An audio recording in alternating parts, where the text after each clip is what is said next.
ആദരണീയരായ കാരണവന്മാരെ, രക്ഷിതാക്കളെ, സഹോദരങ്ങളെ, സഹോദരികളെ, അല്ലാഹു സുബ്ഹാനഹു വ തആലയുടെ വലിയ അനുഗ്രഹം ഒന്നുകൊണ്ട് മാത്രം ഇന്നത്തെ ഈ ഒരു സായാഹ്നത്തെ നന്മയിൽ ചേർത്തു വെക്കാൻ നമുക്ക് അല്ലാഹു സുബ്ഹാനഹു വ തആല അവസരം നൽകിയിരിക്കുകയാണ്. ഒരുപാട് തിരക്കുകൾക്കിടയിലാണ് മനുഷ്യരായ നാം എല്ലാവരും മുന്നോട്ട് പോകുന്നത്. ആർക്കാണ് തിരക്കുകളില്ലാത്തത്? വലിയ വലിയ ജോലികളും ഉത്തരവാദിത്തങ്ങളും ഉള്ള ആളുകൾക്ക് മാത്രമല്ല, നമ്മുടെയൊക്കെ വീടുകളിൽ നിന്ന് സ്കൂളുകളിലേക്ക് പോയിക്കൊണ്ടിരിക്കുന്ന വളരെ ചെറിയ ക്ലാസ്സുകളിൽ പഠിക്കുന്ന മക്കൾ പോലും അവർക്കെല്ലാം തിരക്കുകളാണ്. എല്ലാവരും ഒന്ന് കഴിഞ്ഞാൽ മറ്റെന്തെങ്കിലും കാര്യങ്ങളിൽ എൻഗേജ് ചെയ്തുകൊണ്ട് പോയിക്കൊണ്ടിരിക്കുന്ന ഒരു സാഹചര്യമാണ് നമുക്ക് കാണാൻ കഴിയുന്നത്. ഈ തിരക്കുകൾക്കിടയിൽ ഇങ്ങനെയൊക്കെ വന്നിരിക്കാൻ കഴിയുക എന്നത് ജീവിതത്തിലെ വലിയ സൗഭാഗ്യമായി നമ്മൾ ഓരോരുത്തരും അറിയേണ്ടതുണ്ട്. റസൂലുള്ളാഹി സ്വല്ലല്ലാഹി അലൈഹി വസല്ലം ഒരിക്കൽ സ്വഹാബത്തിനോട് സംസാരിച്ചു കൊണ്ടിരിക്കുകയാണ്. ദീനുമായി ബന്ധപ്പെട്ട കാര്യങ്ങൾ അങ്ങനെ സംസാരിക്കുന്നു. സ്വഹാബത്ത് അത് സാഗൂതം ശ്രദ്ധിച്ചു കേൾക്കുന്നു. അതിനിടയിലാണ് അതുവഴി പോയിക്കൊണ്ടിരുന്ന ഒരാൾ അത് കാണുന്നതും അവിടേക്ക് കയറി വന്നിരിക്കുന്നതും.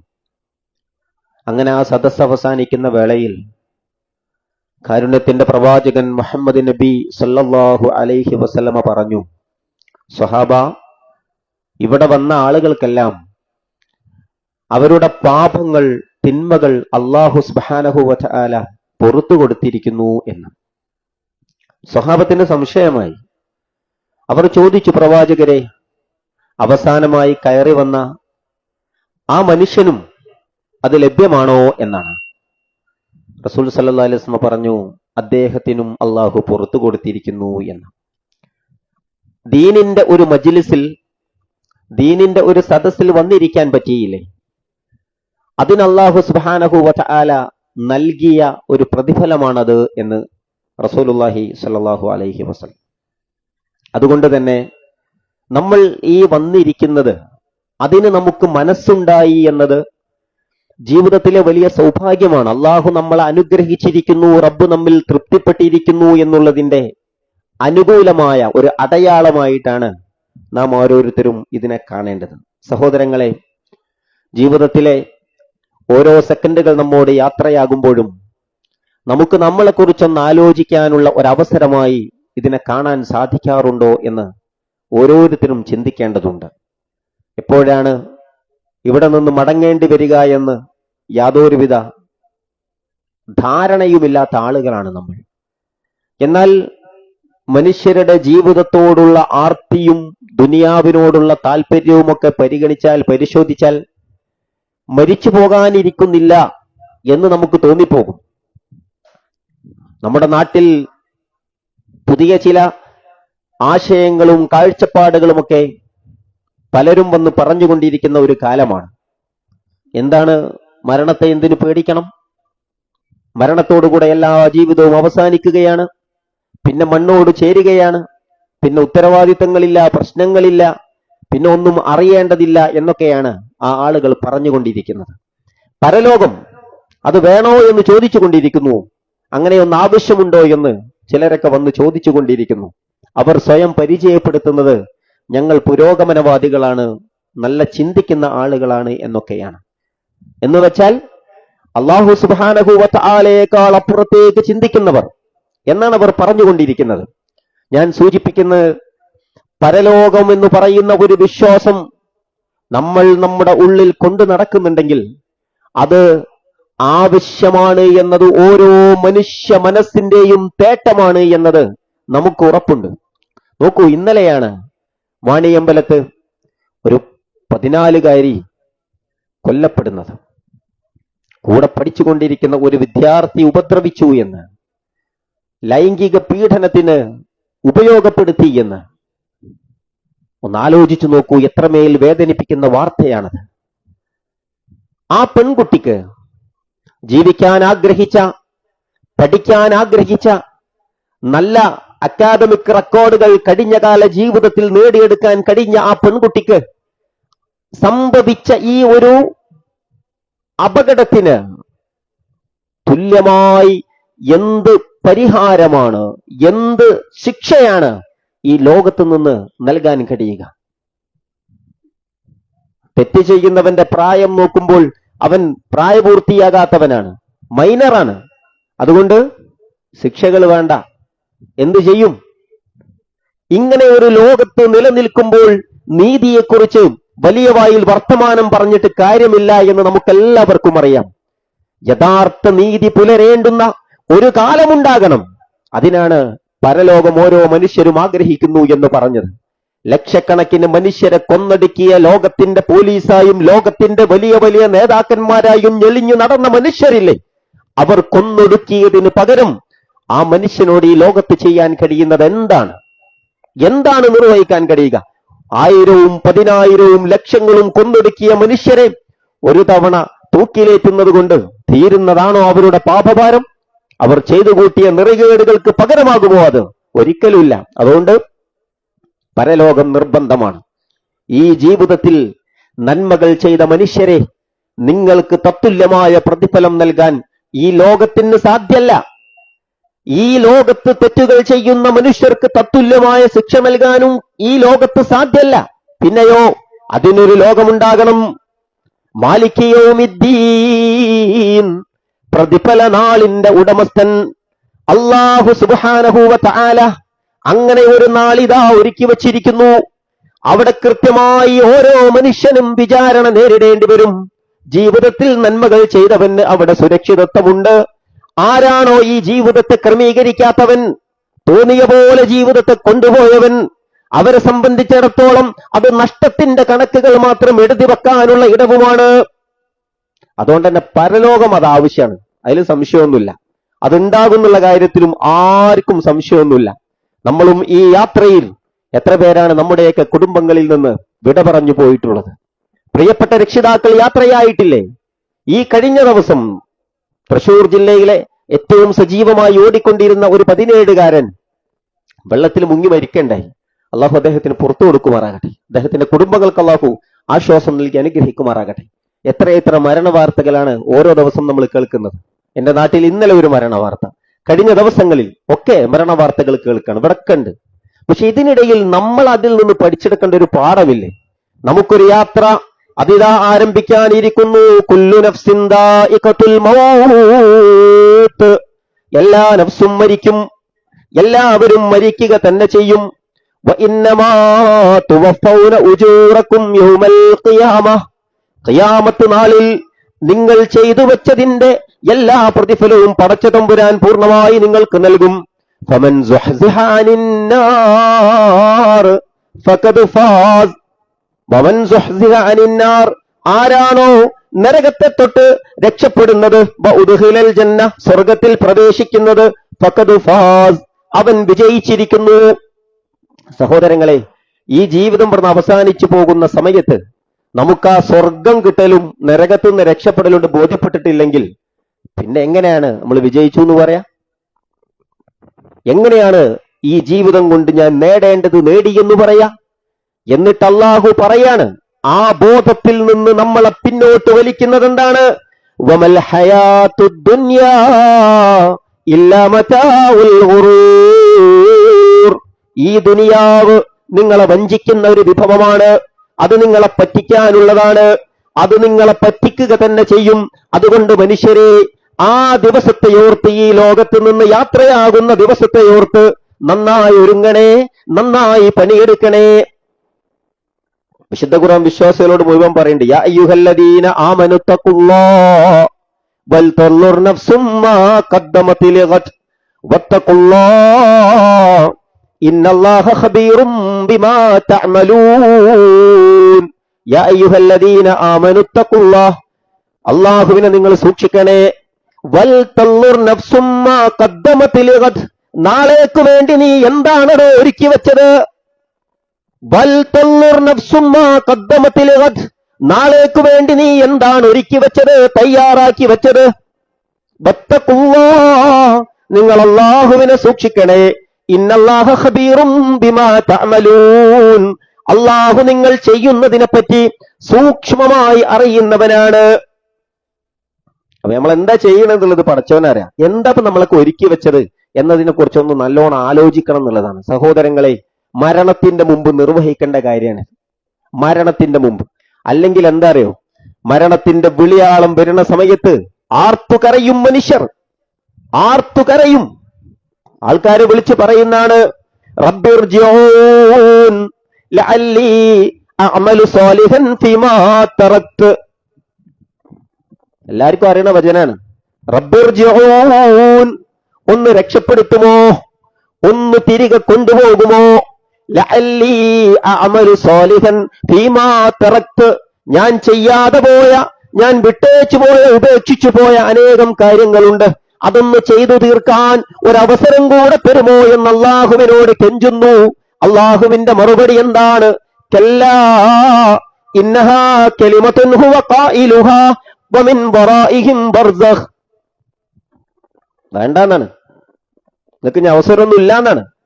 മരണം ഇങ്ങനെ തൊണ്ടക്കൊടിയിലെത്തുമ്പോൾ കാണുന്ന കാഴ്ചകളില്ലേ. നബി സല്ലല്ലാഹു അലൈഹി വസല്ലമ, ഒരു അൻസാരിയായ സ്വഹാബി മരണപ്പെട്ടിട്ട് അദ്ദേഹത്തിന്റെ ജനാസ നിസ്കരിച്ച് ഖബറടക്കത്തിന് വേണ്ടി കൊണ്ടുപോയി ഖബർസ്ഥാനിൽ എത്തിയപ്പോ ഖബറിന്റെ പണി കഴിഞ്ഞിട്ടില്ല. റസൂൽ സല്ലല്ലാഹു അലൈഹി വസല്ലം അവിടെ ഇരുന്നു, സ്വഹാബത്തും അവിടെ ഇരുന്നു. മയ്യത്ത് അവിടെ ഇറക്കി വെച്ചിട്ട് ഖബറിന്റെ പണി പൂർത്തിയാകുന്നത് കാത്തിരിക്കുകയാണ്. റസൂലുള്ളാഹി സ്വല്ലല്ലാഹു അലൈഹി വസല്ലം സ്വഹാബത്തിനോട് സംസാരിക്കുകയാണ്. ആ സമയത്ത് സ്വഹാബത്തിന്റെ ഇരുത്തത്തെ പറ്റി അവർ പറയുന്നുണ്ട്.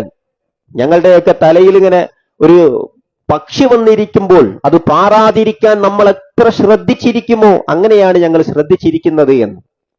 അങ്ങനെ റസൂൽ സല്ലല്ലാഹു അലൈഹി വസല്ലം പറഞ്ഞു കൊടുത്തു, ഒരു വിശ്വാസിയായ മനുഷ്യൻ അവൻ മരണമാകുന്ന സമയത്ത് അവന്റെ അടുക്കലേക്ക് ഒരു കൂട്ടം മാലാഖമാര് വന്നെത്തും, മലായികത്ത് വന്നെത്തും. വെളുത്ത മുഖമുള്ള, കാണുമ്പോൾ തന്നെ ആശ്വാസം നൽകുന്ന ഒരു വരവാണത് എന്നാണ്. എന്നിട്ട് ആ മനുഷ്യന്റെ മുമ്പിൽ ഇരിക്കുന്നതാണ്. അവന്റെ കണ്ണുകൾക്ക് പടച്ച തമ്പുരാൻ ഈ മലക്കുകളെ കാണാനുള്ള കാഴ്ച നൽകുമെന്നാണ്. കണ്ണിന് ഒരു പരിധിയുണ്ട്, ആ മൂടി പടച്ചവനെടുത്ത് മാറ്റുന്നതാണ്. മലക്കുകളെ അവൻ കാണും. അവരുടെ കൈകളിൽ സ്വർഗത്തിൽ നിന്നുള്ള കഫൻ പുടവയും സ്വർഗീയ സുഗന്ധങ്ങളും ഉണ്ടായിരിക്കും. അതുപോലെ തന്നെ മലക്കുൽ മൗത്ത് വരും, ആത്മാവിനെ ചോദിക്കുമെന്നാണ്. യാ അയ്യതുഹൻ നഫ്സുൽ മുത്മഇന്ന ഇർജിഇ ഇലാ റബ്ബികി റാളിയതൻ മർദിയ ഫദ്ഖുലി ഫീ ഇബാദി വദ്ഖുലി ജന്നതി.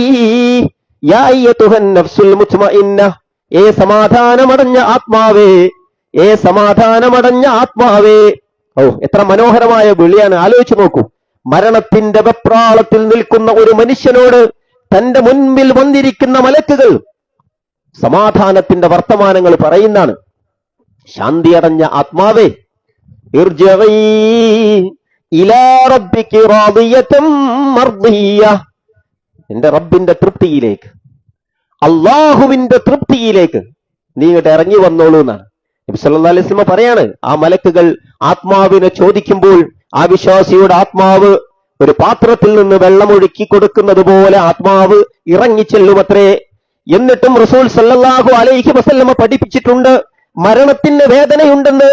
റസൂൽ സല്ലല്ലാഹു അലൈഹി വസല്ലമ അത് അനുഭവിച്ചിട്ടുണ്ടെന്ന്.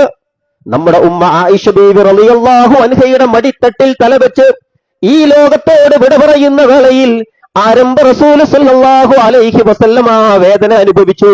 ലാ ഇലാഹ ഇല്ലല്ലാഹ് ഇന്നലിൽ മൗതി സക്കറാത്ത്. ലാ ഇലാഹ ഇല്ലല്ലാഹ്, അല്ലാഹു അല്ലാതെ ഒരു ഇലാഹു ഇല്ല. ഇന്നലിൽ മൗതി സക്കറാത്ത്, മരണത്തിനൊരു വേദന ഉണ്ട് കേട്ടോ എന്നാണ്. ആയിഷ, അന്ന് ആ ജൂതപ്പെണ്ണ് വിഷം പുരട്ടിയ മാംസം തന്നില്ലേ, അതെന്റെ ഉള്ളിൽ കിടന്ന് തിളക്കുന്നു ആയിഷ എന്ന്, ആ വേദന ഞാൻ അനുഭവിക്കുന്നു എന്ന് റസൂലുള്ളാഹി സ്വല്ലല്ലാഹു അലൈഹി വസല്ലം പറയാണ്. റസൂൽ സ്വല്ലല്ലാഹു അലൈഹി വസല്ലം അനുഭവിച്ചിട്ടുണ്ടെന്നാണ്. എന്നാൽ റസൂൽ സല്ലല്ലാഹു അലൈഹി വസല്ലമയുടെ വല്ലാത്ത ആ അവസ്ഥയിൽ ഫാത്തിമ റളിയല്ലാഹു അൻഹ ഉപ്പയോട് ചോദിക്കുന്നുണ്ട്, ഉപ്പ പ്രയാസമുണ്ട് ഉപ്പ എന്ന്, വേദന ഉണ്ട് ഉപ്പ എന്ന്. വേദനയില്ലാത്ത ലോകത്തേക്ക് ഉപ്പ പോവാണ് മോളെ എന്ന് ഫാത്തിമ റളിയല്ലാഹു അൻഹയോട് തിരിച്ചു പറയുന്നുണ്ട് റസൂലുള്ളാഹി സ്വല്ലല്ലാഹു അലൈഹി വസല്ലം. ഞാൻ സൂചിപ്പിച്ചത് മരണത്തിനൊരു വേദന ഉണ്ട് എന്നുള്ളതാണ്. ആ വേദന അനുഭവിക്കുന്നുള്ളതാണ്, അതെല്ലാവരും അനുഭവിക്കുന്നുള്ളതാണ്. പക്ഷേ അതിനുശേഷം വിശ്വാസിയെ സംബന്ധിച്ചിടത്തോളം ആശ്വാസമാണ്, സമാധാനമാണ്, സ്വസ്ഥതയാണ്. മരിക്കുന്ന വേളയിൽ അവന്റെ ഇരിപ്പിടം കാണാം, സ്വർഗത്തിലുള്ള അവന്റെ ഇരിപ്പിടം അവന് കാണാൻ കഴിയും. അതിലും വലിയ ആനന്ദം എന്താണ് ഉണ്ടാവുക?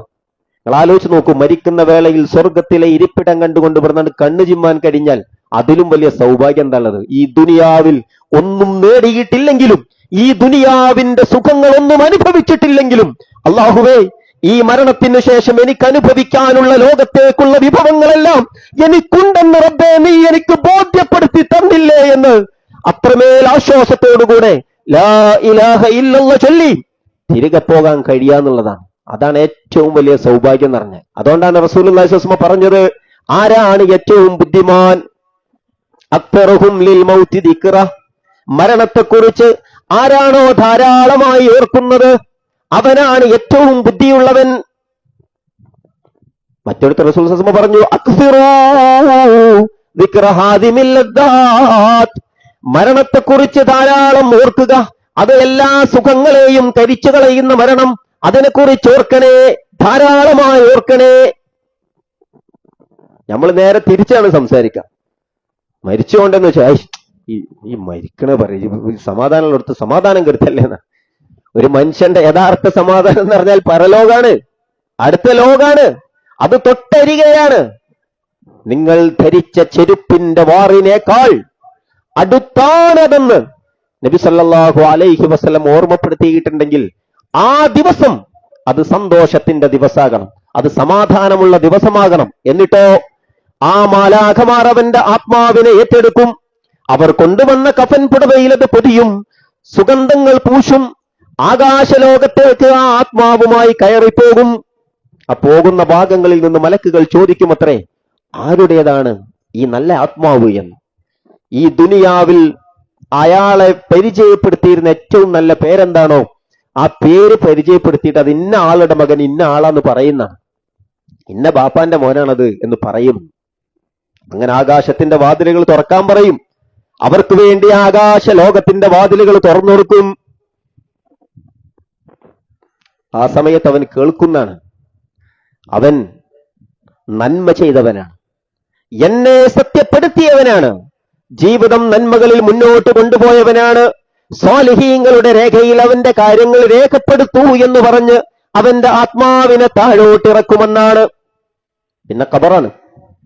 ഇത് വിശ്വാസിന്റെ ഒരു അനുഭവമാണ്. ഇത് വെറുതെ കിട്ടൂല, ഇത് വെറുതെ കിട്ടൂല. ഇത് കിട്ടണമെങ്കിൽ സഹോദരങ്ങളെ ജീവിതത്തെക്കുറിച്ച് നല്ല കാഴ്ചപ്പാടുണ്ടാകണം.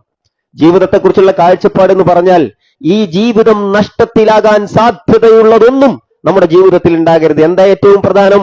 ഈമാന് ശരിയാകണം, നമ്മുടെ വിശ്വാസം ശരിയാകണം. വിശ്വാസത്തിൽ പിഴവ് വന്നാൽ, അള്ളാഹുവിനെ കുറിച്ചുള്ള വിശ്വാസത്തിൽ പിഴവ് വന്നാൽ, പ്രവാചകന്മാരെ കുറിച്ചുള്ള വിശ്വാസത്തിൽ പിഴവ് വന്നാൽ, പരലോകത്തെ കുറിച്ചുള്ള വിശ്വാസത്തിൽ പിഴവ് വന്നാൽ, ഖുർആനിനെ കുറിച്ചുള്ള കിതാബുകളെ കുറിച്ചുള്ള വിശ്വാസത്തിൽ പിഴവ് വന്നാൽ, ഖലാഇനെ കുറിച്ചുള്ള വിശ്വാസത്തിൽ പിഴവ് വന്നാൽ നഷ്ടമാണ്. അതുകൊണ്ട് തന്നെ ഏറ്റവും പ്രധാനപ്പെട്ടത് ഈ ലാ ഇലാഹ ഇല്ലല്ലാഹ് ബോധ്യപ്പെടുക, പടച്ചോനെ അറിയാന്നുള്ളതാണ്. ഫഅലം അന്നഹു ലാ ഇലാഹ ഇല്ലല്ലാഹ്, അല്ലാഹുവല്ലാതെ ഇലാഹില്ല എന്നത് നിങ്ങൾ അറിയണമെന്ന് പറഞ്ഞല്ലോ. അത് കൃത്യമായി അറിയാൻ നമുക്ക് കഴിയണം. അൽഹംദുലില്ലാഹി റബ്ബിൽ ആലമീൻ അർറഹ്മാനിർ റഹീം മാലികി യൗമിദ്ദീൻ ഇയ്യാക നഅ്ബുദു വ ഇയ്യാക നസ്തഈൻ. സഹോദരങ്ങളെ, നമ്മൾ ഓരോ ദിവസവും 17 തവണ ഓതിക്കൊണ്ടിരിക്കുന്ന സൂറത്തുൽ ഫാത്തിഹയുടെ വചനങ്ങളാണത്. സർവലോക രക്ഷിതാവായ അല്ലാഹുവേ, നിനക്കാണ് സർവസ്തുതിയും. എല്ലാം സൃഷ്ടിച്ചത് റബ്ബേ നീയല്ലയോ, എല്ലാം പരിപാലിക്കുന്നത് നീയല്ലയോ, തൂണില്ലാതെ ആകാശത്തെ നിലനിർത്താൻ ഒരു മേലാപ്പായി നമുക്ക് സൗകര്യമൊരുക്കിയത് നീയല്ലയോ, ജനവാസമുള്ള ഈ ഒരു ഇടം ഭൂമി ഇതുപോലെ ഞങ്ങൾക്ക് നിൽക്കാൻ സൗകര്യമൊരുക്കിയത് നീയല്ലയോ? ഞങ്ങൾക്ക് ശ്വസിക്കാൻ, ഞങ്ങൾക്ക് കുടിക്കാൻ, ഞങ്ങൾക്ക് ആവശ്യമായതെല്ലാം ഒരുക്കി തന്ന റബ്ബേ, കടലൊരുക്കിയവനെ, അതുപോലെ തന്നെ കാടൊരുക്കിയവനെ, എല്ലാം ഒരുക്കിയവൻ, എല്ലാം പരിപാലിക്കുന്നവൻ അല്ലാഹു സുബ്ഹാനഹു വ തആല മാത്രമാണ്. അതിലാർക്കും പങ്കില്ല, ഒരു സൃഷ്ടിക്കും പങ്കില്ല, ഒരു വ്യക്തിക്കും പങ്കില്ല, യാതൊരാൾക്കും അതിൽ പങ്കില്ല. അത് അള്ളാഹുവിൻ്റേത് മാത്രമാണ്. പടച്ച തമ്പുരാൻ മാത്രമാണ് അതിന്റെ എല്ലാം നിയന്ത്രണം നിർവഹിക്കുന്നത്. ആ വിശ്വാസത്തിൽ പിഴവുണ്ടാകാൻ പറ്റില്ല. അള്ളാഹു മാത്രമാണ് ഇത് സൃഷ്ടിച്ചത്, അള്ളാഹു ആണ് ഇത് നിയന്ത്രിക്കുന്നത്. പിഴവുണ്ടാകാൻ പറ്റൂല. അതിൽ തെറ്റുപറ്റിയാൽ അപകടമാണ്. എന്തെല്ലാം നമ്മുടെ നാട്ടിൽ പറഞ്ഞുകൊണ്ടിരിക്കണം, നിങ്ങളൊന്ന് ആലോചിച്ചു നോക്കും സഹോദരങ്ങളെ. ആരെയും കുറ്റപ്പെടുത്താനോ ആരെയും മോശമായി ചിത്രീകരിക്കാനോ ഒന്നുമല്ല. പറയട്ടെ ഞാൻ ഈ വാചകങ്ങൾ. ഈ ലോകം നിയന്ത്രിക്കുന്നത് അല്ലാഹു സുബ്ഹാനഹു വ തആലയാണെന്ന് വിശ്വസിക്കുന്നവരല്ലേ ഈ ലോകത്തുള്ള മുഴുവൻ മുസ്ലിമീങ്ങളും? എല്ലാവരും അങ്ങനെ തന്നെയല്ലേ വിശ്വസിക്കുന്നത്? എന്നാൽ ഇടക്കാലത്ത് നമ്മൾ കേൾക്കുന്ന സംസാരങ്ങൾ എന്താണ്? ഈ ലോകം നിയന്ത്രിക്കുന്നത് എന്നോ മരണപ്പെട്ടു പോയ ഒരു വ്യക്തിയാണ് എന്ന്. അങ്ങനെയൊക്കെ വിശ്വസിച്ചാൽ ആ മനുഷ്യർ നാളെ അള്ളാഹുവിന്റെ കോടതിയിലെത്തുമ്പോൾ അനുഭവിക്കേണ്ടുന്ന ദുരിതം എന്തായിരിക്കും? ആ മനുഷ്യരോടുള്ള അല്പം കാരുണ്യമില്ലേ? അതേ ഞങ്ങൾ പറയുന്നുള്ളൂ. അങ്ങനെ പറയരുത്. ലോകം നിയന്ത്രിക്കുന്നത് അള്ളാഹുവാണ്, എല്ലാം നിയന്ത്രിക്കുന്നത് അള്ളാഹുവാണ്. അള്ളാഹു അല്ലാത്തവര് ലോകം നിയന്ത്രിക്കും, സൂര്യനെ നിയന്ത്രിക്കും, ചന്ദ്രനെ നിയന്ത്രിക്കും എന്നൊക്കെ നമ്മൾ പറഞ്ഞാൽ മദ്രസയിൽ പഠിച്ചുകൊണ്ടിരിക്കുന്ന 1ാം ക്ലാസ്സുകാരനായ ഒരു കുട്ടിയോട് ചോദിച്ചാൽ ആ കുട്ടി പറയില്ലേ ഉത്തരം? അള്ളാഹുവാണ് ഇതെല്ലാം നിയന്ത്രിക്കുന്നത് എന്ന്. എന്ത് സംശയമാണ് അതിൽ ആർക്കുള്ളത്? പക്ഷേ ആർക്കോ വേണ്ടി ചില വാചകങ്ങൾ ചിലർ പറഞ്ഞുകൊണ്ടിരിക്കുകയാണ്. അതെല്ലാം ഇസ്ലാമിനകത്ത് ചെലവായി പോകണം എന്നാഗ്രഹിക്കുന്ന ചില കുബുദ്ധികൾ, അവരുടെ ആശയങ്ങൾ അറിയാതെയോ അറിഞ്ഞോ ഒക്കെ സാധാരണ മനുഷ്യരുടെ അരികിൽ എത്തിക്കൊണ്ടിരിക്കുകയാണ്. ഗൗരവമാണ്. അതുകൊണ്ട് തന്നെ അള്ളാഹുവിനെ പറ്റി വിശ്വസിക്കുന്ന ഒരു കാര്യല്ലേ, അള്ളാഹു കാണും പോലെ കാണാൻ, അള്ളാഹു കാണും പോലെ കാണാൻ, അള്ളാഹു കേൾക്കും പോലെ കേൾക്കാൻ, അള്ളാഹു അറിയും പോലെ അറിയാൻ ഒന്നിനും സാധ്യമല്ല. ഇന്നല്ലാഹ അലാ കുല്ലി ഷൈഇൻ ഖദീർ. അള്ളാഹു എല്ലാത്തിനും കഴിവുള്ളവനാണ്. പടച്ചവനാണ് എല്ലാത്തിനും കഴിവുള്ളത്. ലാ ഹൗല വലാ ഖുവത ഇല്ലാ ബില്ലാഹ്. നിന്നെ കൊണ്ടല്ലാതെ ഒരു ശക്തിയും കഴിവുമില്ല റബ്ബേ. ഇതല്ലേ വിശ്വാസി എപ്പോഴും പറയുന്നത്. ഏത് സമയത്തും വീട്ടിൽ നിന്നിറങ്ങി പോവാണ്, ബിസ്മില്ലാഹ് തവക്കൽതു അലല്ലാഹ് ലാ ഹൗല വലാ ഖുവത ഇല്ലാ ബില്ലാഹ്. അല്ലാഹുവേ, നിന്റെ നാമത്തിൽ ഞാനിതാ വീട് വിട്ടിറങ്ങുകയാണ്. തവക്കൽതു അലല്ലാഹ്, എല്ലാം നിന്നെ ഞങ്ങൾ ഇതാ ഏൽപ്പിച്ചിരിക്കുന്നു റബ്ബേ. എന്റെ വീടും എന്റെ കുടുംബവും എന്റെ സ്വത്തും എല്ലാം റബ്ബേ നിന്നിൽ ഇതാ പരമേൽപ്പിച്ചുകൊണ്ട് ഞാൻ പോവുകയാണ്. ലാ ഹൗല വലാ ഖുവത ഇല്ലാ ബില്ലാഹ്. നിന്നെ കൊണ്ടല്ലാതെ ഒരു ശക്തിയും കഴിവില്ലല്ലോ റബ്ബേ എന്നാണ്. ഇതല്ലേ നമ്മൾ പറയുന്നത്, എപ്പോഴും പറഞ്ഞുകൊണ്ടിരിക്കുന്നത്. ആ അള്ളാഹുവിനെ പറ്റിയുള്ള വിശ്വാസങ്ങൾ ഏതെങ്കിലും സൃഷ്ടികളെ പറ്റിയോ മഹാന്മാരെ പറ്റിയോ നമ്മൾ വിശ്വസിച്ചു പോയാൽ നഷ്ടം സംഭവിക്കുന്നത് നമ്മുടെ സ്വർഗപ്രവേശനത്തിനാണ്. അത്രയേ ഉള്ളൂ. അതാണ് ജീവിതത്തിൽ ഏറ്റവും വലിയ നഷ്ടം എന്ന് പറയുന്നത്. നിങ്ങൾ ആലോചിച്ച് നോക്കൂ, നമ്മുടെ നാടുകളിൽ ആളുകൾ ചൊല്ലിക്കൊണ്ടിരിക്കുന്ന, പാവപ്പെട്ട മനുഷ്യരെ കൊണ്ട് ചെല്ലിപ്പിച്ചുകൊണ്ടിരിക്കുന്ന എത്ര ഗൗരവമേറിയ വാക്കുകളുണ്ട്. കുപ്പിയകത്തുള്ള വസ്തുവിനെ പോലെ കൺമഞ്ഞ നിങ്ങയുടെ കൽപകമെന്നോവർ. കേട്ടിട്ടുണ്ടായിരിക്കും. ഒരു കുപ്പിയിലുള്ള വസ്തുവിനെ പോലെ നമ്മുടെ ഹൃദയം കാണും. പണ്ട് മരിച്ചുപോയ ഒരു മനുഷ്യനെ പറ്റി പറയാണ്. അത് അള്ളാഹുവിനെ പറ്റി പറയേണ്ടതാണ്. അദൃശ്യകാര്യങ്ങൾ അറിയുന്നവൻ അള്ളാഹുവാണ്. അത് വേറെ ആർക്കില്ല. നബി സല്ലല്ലാഹു അലൈഹി വസല്ലമക്ക് അള്ളാഹു അറിയിച്ചു കൊടുക്കാത്ത കാര്യങ്ങൾ പോലും അറിയാൻ കഴിഞ്ഞിട്ടില്ലെങ്കിൽ, ഞാൻ നേരത്തെ സൂചിപ്പിച്ചല്ലോ, ആ ജൂതയായ സ്ത്രീ വീട്ടിലേക്ക് സൽക്കരിക്കുന്നു, വിഷം പുരട്ടിയ മാംസം നൽകുന്നു, പ്രവാചകൻ ഏറ്റവും ഇഷ്ടപ്പെട്ട ഭാഗം തന്നെ നൽകുന്നു. റസൂൽ സല്ലല്ലാഹു അലൈഹി വസല്ലമ കഴിച്ചു പോയില്ലേ? കൂടെയുള്ള സ്വഹാബി അത് കടിച്ച് മരണപ്പെട്ടു പോയില്ലേ? അദൃശ്യം അറിയുമായിരുന്നെങ്കിൽ, അറിയുമായിരുന്നെങ്കിൽ അള്ളാഹുവിന്റെ റസൂല് പറയുമായിരുന്നില്ലേ, അതിൽ വിഷമുണ്ട് കേട്ടോ, അത് കടിക്കേണ്ടത് കേട്ടോ, അത് കടിക്കുന്നത് അപകടമാണ് കേട്ടോ, ആളുകളെ പറ്റിക്കരുതെന്ന് പറയുമായിരുന്നില്ലേ? പറഞ്ഞില്ല. നബി സല്ലല്ലാഹു അലൈഹി വസല്ലമക്ക് ഗൈബ് അറിയൂല. അത് റസൂൽ സല്ലല്ലാഹു അലൈഹി വസല്ലം പറഞ്ഞാണ്. മഫാത്തിഹുൽ ഗൈബ്, അദൃശ്യത്തിന്റെ താക്കോലുകൾ അത് അള്ളാഹുവിന്റെ അരികിലാണ്. അപ്പൊ ആ വിശ്വാസം എവിടെ പറ്റുള്ളൂ? അള്ളാഹുവിനെ പറ്റിയാകണം. അത് അള്ളാഹു അല്ലാത്തവരിലേക്ക് പോയാലോ? അതാണ് ഏറ്റവും വലിയ തെറ്റ്, വിശ്വാസപരമായ തെറ്റ്. അപ്പൊ അള്ളാഹുവിന്റെ കഴിവും കാര്യങ്ങളൊക്കെ നമ്മളൊന്ന് വിശദമായി പഠിക്കുകയാണെങ്കിൽ വളരെ എളുപ്പത്തിൽ നമുക്ക് മനസ്സിലാക്കാൻ കഴിയും. നമ്മളിപ്പോൾ ദാഹം മാറാൻ നമ്മൾ വെള്ളം കുടിക്കണം. അത് ഈ ദുനിയാവിൽ അള്ളാഹു വെച്ചൊരു വ്യവസ്ഥയാണ്. ദാഹം മാറണമെങ്കിൽ വെള്ളം കുടിക്കണം, വെള്ളം കുടിച്ചാൽ ദാഹം മാറും എന്നുള്ളതാണ്. എന്നാൽ നിങ്ങൾ വെള്ളം കുടിച്ചിട്ടില്ലെങ്കിലും നിങ്ങളുടെ ദാഹം മാറ്റാൻ കഴിവുള്ളവൻ അത് പടച്ചവനാണ്. അത് മറ്റൊരു വഴിയാണ്. അത് അള്ളാഹുവിന് മാത്രമുള്ള ഒരു സംഗതിയാണ്. ഉള്ള വ്യവസ്ഥകൾക്കപ്പുറത്ത് എന്തെങ്കിലും ഉപകാരമോ ഉപദ്രവമോ ചെയ്യാൻ അത് റബ്ബിനല്ലാതെ കഴിയില്ല, റബ്ബിനല്ലാതെ കഴിയില്ല. അതാണ് നമ്മൾ ഓരോരുത്തരും വിശ്വസിക്കുന്നത്. അപ്പൊ ആ ഒരു വിശ്വാസം, ആ ഒരു ബോധം അള്ളാഹുവിനെ പറ്റിയുള്ളത് അള്ളാഹു അല്ലാത്തവർക്ക് നൽകിയാൽ അതാണ് ഈ ജീവിതത്തിലെ ഏറ്റവും വലിയ തെറ്റ് എന്നുള്ളതാണ്. അള്ളാഹു സുബ്ഹാനഹു വ തആല പറഞ്ഞു, വമൻ യുശ്രിക് ബില്ലാഹ് ഫഖദ് ഹറമല്ലാഹു അലൈഹിൽ ജന്നഹ വമഅവാഹുൻ നാർ വമാ ലിദ്ദാലിമീന മിൻ അൻസാർ. ആരെങ്കിലും അള്ളാഹുവിൽ പങ്കുചേർത്താൽ, ആരെങ്കിലും അള്ളാഹുവിൽ പങ്കുചേർത്താൽ, അള്ളാഹുവെ പറ്റിയുള്ള വിശ്വാസത്തിൽ പിഴവുകൾ വന്നാൽ, അള്ളാഹുവിന് മാത്രം നൽകേണ്ടുന്ന പ്രാർത്ഥനകളാവട്ടെ, നേർച്ചകളാകട്ടെ, വഴിപാടുകളാകട്ടെ, ആരാധനയുടെ ഏതേത് ഭാഗങ്ങളാകട്ടെ, അത് അള്ളാഹു അല്ലാത്തവർക്ക് ആരെങ്കിലും സമർപ്പിച്ചു പോയാൽ ഫഖദ് ഹറമല്ലാഹു അലൈഹിൽ ജന്ന, അവന് സ്വർഗം നിഷിദ്ധമാണ്. സഹോദരങ്ങളെ, എന്തിനാ ഇന്ന് മഗ്രിബ് നിസ്കരിച്ചത്? എന്തിനാണ് മഗ്രിബ് നിസ്കരിച്ചത്? എന്തിനാണ് അസറും, എന്തിനാണ് ളുഹറും, എന്തിനാണ് സുബ്ഹും നിസ്കരിച്ചത്? എന്തിനാണ് ഇതുപോലെ ഒരു ദീനീ സദസ്സിൽ വന്നിരിക്കുന്നത്? സ്വർഗം കിട്ടാന്നാണ് നമ്മളെ ഉത്തരം. എങ്കിൽ ഷിർക്ക് സംഭവിച്ചു പോയാൽ ഫഖദ് ഹറമല്ലാഹു അലൈഹിൽ ജന്ന, സ്വർഗം നിഷിദ്ധാണ് എന്നാണ്, സ്വർഗം നഷ്ടപ്പെടുന്നാണ് അല്ലാഹു സുബ്ഹാനഹു വ തആല പറയാം. പിന്നെയോ വമഅവാഹുൻ നാർ, നരകമല്ലയോ അവരുടെ സങ്കേതം. വമാ ലിദ്ദാലിമീന മിൻ അൻസാർ, ആരും അവർക്ക് സഹായിയായിട്ടും ഉണ്ടാവില്ല.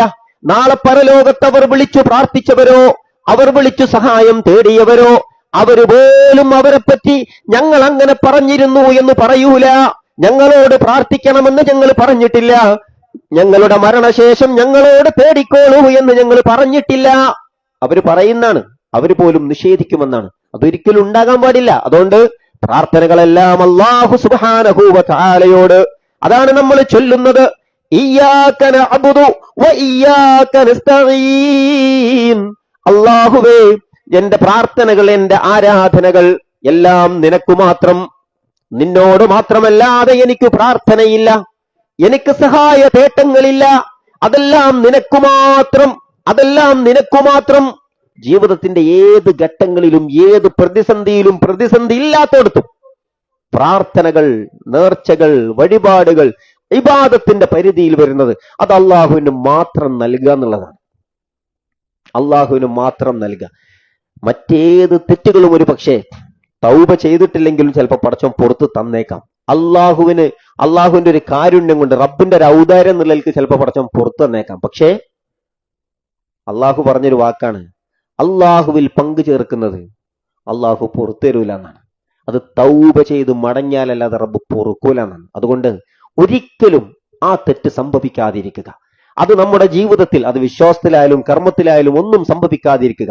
അള്ളാഹുവിന് നൽകാനുള്ളത് അള്ളാഹുവിന് മാത്രമേ നൽകൂ എന്ന് നമ്മൾ തീരുമാനിക്കുക എന്നുള്ളതാണ്. നബി സല്ലല്ലാഹു അലൈഹി വസല്ലമയോട് പറഞ്ഞല്ലോ, ലഇൻ അശ്റക്ത ലയഹ്ബതന്ന അമലുക്. നബിയെ, അങ്ങെങ്ങാനും അള്ളാഹുവിൽ പങ്കു ചേർത്താൽ അങ്ങയുടെ എല്ലാ അമലുകളും പൊളിഞ്ഞു പോകും നബിയെ. നിസ്കാരം ബാത്തിലാണ് നബിയെ, നോമ്പ് ബാത്തിലാണ് നബിയെ, സക്കാത്ത് ബാത്തിലാണ് നബിയെ, ജീവിതത്തിൽ നിർവഹിച്ച നന്മകളെല്ലാം ബാത്തിലാണ് നബിയെ. അങ്ങ് നഷ്ടക്കാരിൽ പെട്ടുപോവുകയും ചെയ്യും. ഏറ്റവും വലിയ നഷ്ടക്കാരിൽ നിങ്ങളൊക്കെ പെട്ടുപോകുന്നതാണ്. അതുകൊണ്ട് ആ ഒരു സ്നേഹം അത് ആരോടും നമ്മൾ പറയണ്ടേ? ഒരു മനുഷ്യനോട് ശിർക്കിൽ അകപ്പെട്ടു പോകാൻ സാധ്യതയുണ്ടെങ്കിൽ പോവല്ലേ, അതിൽ പെട്ടുപോകല്ലേ എന്ന് സ്നേഹത്തോടു കൂടെ പറയണ്ടേ? സഹോദരങ്ങൾ, ആ ശിർക്ക് സംഭവിക്കാതിരുന്നാലാണ് ഒരു നല്ല മരണത്തിന് ഒരു മനുഷ്യന്മാർക്ക് അവസരം ഉണ്ടാകാനാണ്. ഈ ശിർക്കും അന്ധവിശ്വാസങ്ങളും അതുപോലെ തന്നെ അനാചാരങ്ങളും ഒക്കെ ജീവിതത്തിന്റെ ഭാഗമായി ചെയ്തു കൂട്ടിപ്പോയാൽ മരണത്തിന്റെ സമയമുണ്ട്. നിഷേധികളായ മനുഷ്യരെ പറ്റി അള്ളാഹു പറയുന്നുണ്ട്. റസൂൽ സല്ലല്ലാഹു അലൈഹി വസല്ലമ ബോധ്യപ്പെടുത്തുന്നു, അവന്റെ മരണസമയത്ത് അവന്റെ അരികിലേക്ക് ഒരു കൂട്ടം മലക്കുകൾ ഇറങ്ങി വരുമത്രേ. കറുത്തിരണ്ട മുഖായിരിക്കുന്ന, കാണുമ്പം തന്നെ പേടിയാവുന്നതാണ്. അവരുടെ കയ്യിലുള്ളതോ ഒരു ചീഞ്ഞളിഞ്ഞ ഒരു തോലാണ്. ദുർഗന്ധം വമിക്കുന്ന ഒരു തോലുമായി ഈ ഒരു കൂട്ടം മലക്കുകൾ വന്നിരിക്കും. അവൻ ആ മലക്കുകളെ കാണുവാൻ കഴിയും. അവൻ പരിഭ്രാന്തനാകും. മലക്കുൽ മൗത്ത് ഇറങ്ങി വരും. അവനോട് ആത്മാവിനെ ചോദിക്കുമത്രേ. ആ സമയത്ത് അവൻ അവന്റെ ആത്മാവിനെ നൽകുന്നില്ല. അവൻ നൽകാൻ തയ്യാറാകുന്നില്ല. യദ്രിബൂന വുജൂഹഹും വഅദ്ബാറഹും, ആ മലക്കുകൾ അവന്റെ പിരടിയിലടിക്കും, മുഖത്തടിക്കും, അവന്റെ ആത്മാവിനെ വലിച്ചൂരിയെടുക്കും. നനഞ്ഞ ഒരു പഞ്ഞിക്കെട്ടുന്ന് മുള്ളുകളുള്ള ഒരു കമ്പ് വലിച്ചെടുക്കുന്നതിനേക്കാൾ പ്രയാസപ്പെടുത്തി അവന്റെ ആത്മാവിനെ വലിച്ചൂരിയെടുക്കുമെന്നാണ്. ആർത്തു കരയും മനുഷ്യർ, ആർത്തു കരയും മനുഷ്യർ. ആർക്ക് സഹായിക്കാൻ കഴിയും? കാണുന്ന കാഴ്ച എന്താണ്? നരകത്തിലെ തന്റെ ഇരിപ്പിടമാണ്, മറ്റൊന്നും കാണാനില്ല. നരകമാണ് കാണുന്നത്. വേവലാതി ഉണ്ടാകും, പേടിണ്ടാകും. ആ സമയത്ത് പറയും, എനിക്കൊരവസരം കൂടെ തരുമോ? ലഅല്ലി അഅമലു സാലിഹൻ ഫീമാ തറക്തു, ഒരവസരം കൂടെ തരുമോ? ചെയ്യാതെ പോയ നല്ല കാര്യങ്ങൾ ചെയ്യുന്നതിന് വേണ്ടി, ജീവിതത്തിൽ സ്വർഗം കിട്ടാൻ വേണ്ടി ചെയ്യേണ്ടിയിരുന്ന നഷ്ടപ്പെട്ട നമസ്കാരങ്ങളെക്കുറിച്ച്, നഷ്ടപ്പെട്ട നോമ്പുകളെക്കുറിച്ച്, ധാർമ്മിക ബോധത്തെക്കുറിച്ച്, സദഖകളെക്കുറിച്ച് ആളുകൾ പറയുമെന്നാണ്. അല്പസമയം കൂടെ എനിക്കൊന്ന് പിന്തിപ്പിച്ചു തന്നാൽ, എന്റെ ആത്മാവിനെ എനിക്ക് ഇത്തിരി നേരം കൂടെ തന്നാൽ, ഞാൻ സ്വാലിഹീങ്ങളിൽ പെട്ടുകൊള്ളാം, ഞാൻ സദഖകളേറെ ചെയ്തു കൊള്ളാം, ഞാൻ ധാരാളം ചെലവഴിച്ചോളാന്നാണ്, ധാരാളം ചെലവഴിച്ചോളാന്നാണ്. അപ്പോഴാണ് പടച്ചവൻ പറയണത്, ഇല്ല, ഒരു സമയം കഴിഞ്ഞ പിന്നെ പടച്ചവന് സമയം കൊടുക്കൂല. നിങ്ങക്ക് തരാനുള്ള സമയം അത് ആ സമയത്തോടുകൂടി കഴിഞ്ഞു. ഇനി ഞങ്ങൾക്ക് ദുനിയാവിൽ ഒന്നുമില്ല എന്നാണ് മഹാനായ അലി ഇബ്നു അബി ത്വാലിബ് റളിയല്ലാഹു അൻഹു പറയുന്നുണ്ട്, ഇർതഹലത്തി ദുനിയ മുദ്ബിറ വർതഹലത്തിൽ ആഖിറതു മുഖ്ബില. ദുനിയാവും പരലോകവും രണ്ട് സ്ഥലത്ത് നിന്ന് യാത്ര തുടങ്ങിയിട്ടുണ്ട് എന്നാണ്. ഒന്ന് മുന്നോട്ട്, ഒന്ന് പിന്നോട്ട്, ഇങ്ങനെ യാത്ര തുടങ്ങിയിട്ടുണ്ട് എന്നാണ്. അത് കൂട്ടിമുട്ടുന്ന ഒരു സമയമുണ്ട്, അവിടെ ലോകം അവസാനിക്കും. വലികുല്ലി വാഹിദത്തിൻ മിൻഹുമാ ബനൂൻ, ഓരോന്നിനും അതിൻ്റെതായ ആൾക്കാരുണ്ടാകും. ദുനിയാവിന്റെ ആൾക്കാരുണ്ടാകും, പരലോകത്തിന്റെ ആൾക്കാരും ഉണ്ടാകും. അതുകൊണ്ട് ഫകൂനൂ മിൻ അബ്നാഇൽ ആഖിറ, നിങ്ങൾ പരലോകത്തിന്റെ ആളുകളാവണേ. വലാ തകൂനൂ മിൻ അബ്നാഇദ് ദുനിയാ, നിങ്ങൾ ദുനിയാവിന്റെ ആൾക്കാരാകരുതേ. ഫഇന്നൽ യൗമ അമലുൻ വലാ ഹിസാബ്, ഇന്ന് അമലിന്റെ സമയമാണ്. വലാ ഹിസാബ്, ഇവിടെ വിചാരണ അല്ല എന്നാണ്. ഇവിടെ ഇപ്പൊ നിങ്ങൾ നിസ്കരിക്കാത്തത് ആരും അറിഞ്ഞിട്ട് നിങ്ങൾ എന്താ നിസ്കരിക്കാത്തത് ചിലപ്പോ ചോദിച്ചോളണമെന്നില്ല. പടച്ചോന്റെ വിചാരണ ഈ ദുനിയാവിലില്ല. പിന്നെയോ ബഗദൻ ഹിസാബ് വലാ അമൽ, നാളെയാണ് നിങ്ങൾക്ക് ഹിസാബ്, നാളെ നിങ്ങൾക്ക് അമലിന് അവസരമില്ല. അമലിന്റെ അവസരം നഷ്ടപ്പെട്ടു കഴിഞ്ഞു മരണത്തോടു കൂടെ എന്നർത്ഥം. അതുകൊണ്ട് ഫകൂനൂ മിൻ അബ്നാഇൽ ആഖിറ, നമ്മൾ ഓരോരുത്തരും ആഖിറത്തിന്റെ ആൾക്കാരായി മാറണം എന്നാണ് അള്ളാഹുവിന്റെ റസൂൽ സല്ലല്ലാഹു അലൈഹി വസല്ലമയുടെ ഉത്തമ ശിഷ്യൻ അലി ഇബ്നു അബൂ താലിബ് നമ്മളെ ഓർമ്മപ്പെടുത്തുന്നത്. സഹോദരങ്ങളെ, ആ രംഗത്ത് നമ്മുടെ അവസ്ഥ എന്താണെന്ന് നമ്മൾ ആലോചിക്കാം. നമ്മൾ ശരിക്കും ആലോചിക്കുക, എന്താണ് നമ്മുടെയൊക്കെ സാഹചര്യം എന്നുള്ളത്. ജീവിതത്തിൽ ഓരോ കാര്യത്തിലും നിർവഹിക്കേണ്ട കാര്യങ്ങൾ നിർവഹിക്കാൻ കഴിയുന്നുണ്ടോ? ദുനിയാവിന്റെ പിന്നാലെ പോവാണോ? അല്ലാഹു സുബ്ഹാനഹു വ തആല പറഞ്ഞല്ലോ, യാ അയ്യുഹല്ലദീന ആമനൂ ലാ തുൽഹികും അംവാലുകും വലാ ഔലാദുകും അൻ ദിക്രില്ലാഹ് വമൻ യഫ്അൽ ദാലിക ഫഉലൈക ഹുമുൽ ഖാസിറൂൻ.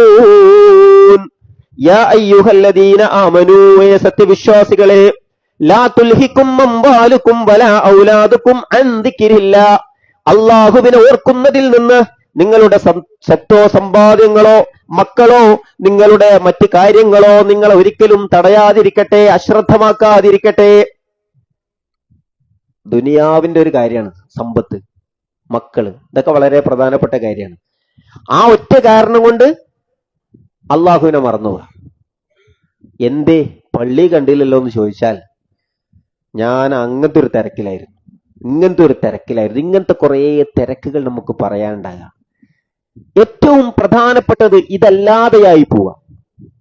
അള്ളാഹു പറയാണ് വല്ലാഹിറത്തു ഖൈറും വഅബ്ഖാ, എന്നെന്നും നിലനിൽക്കുന്നത് ഏറ്റവും ഉത്തമമായത് ആഖിറത്താണ്, പരലോകമാണ്. എന്നാലോ മനുഷ്യന്മാരോ ബൽ തുസിറൂനൽ ഹയാത്തദ് ദുനിയ, ദുനിയാവിന് പ്രാമുഖ്യം കൊടുക്കുക. മനുഷ്യന്മാരുടെ അവസ്ഥ അതാണ്.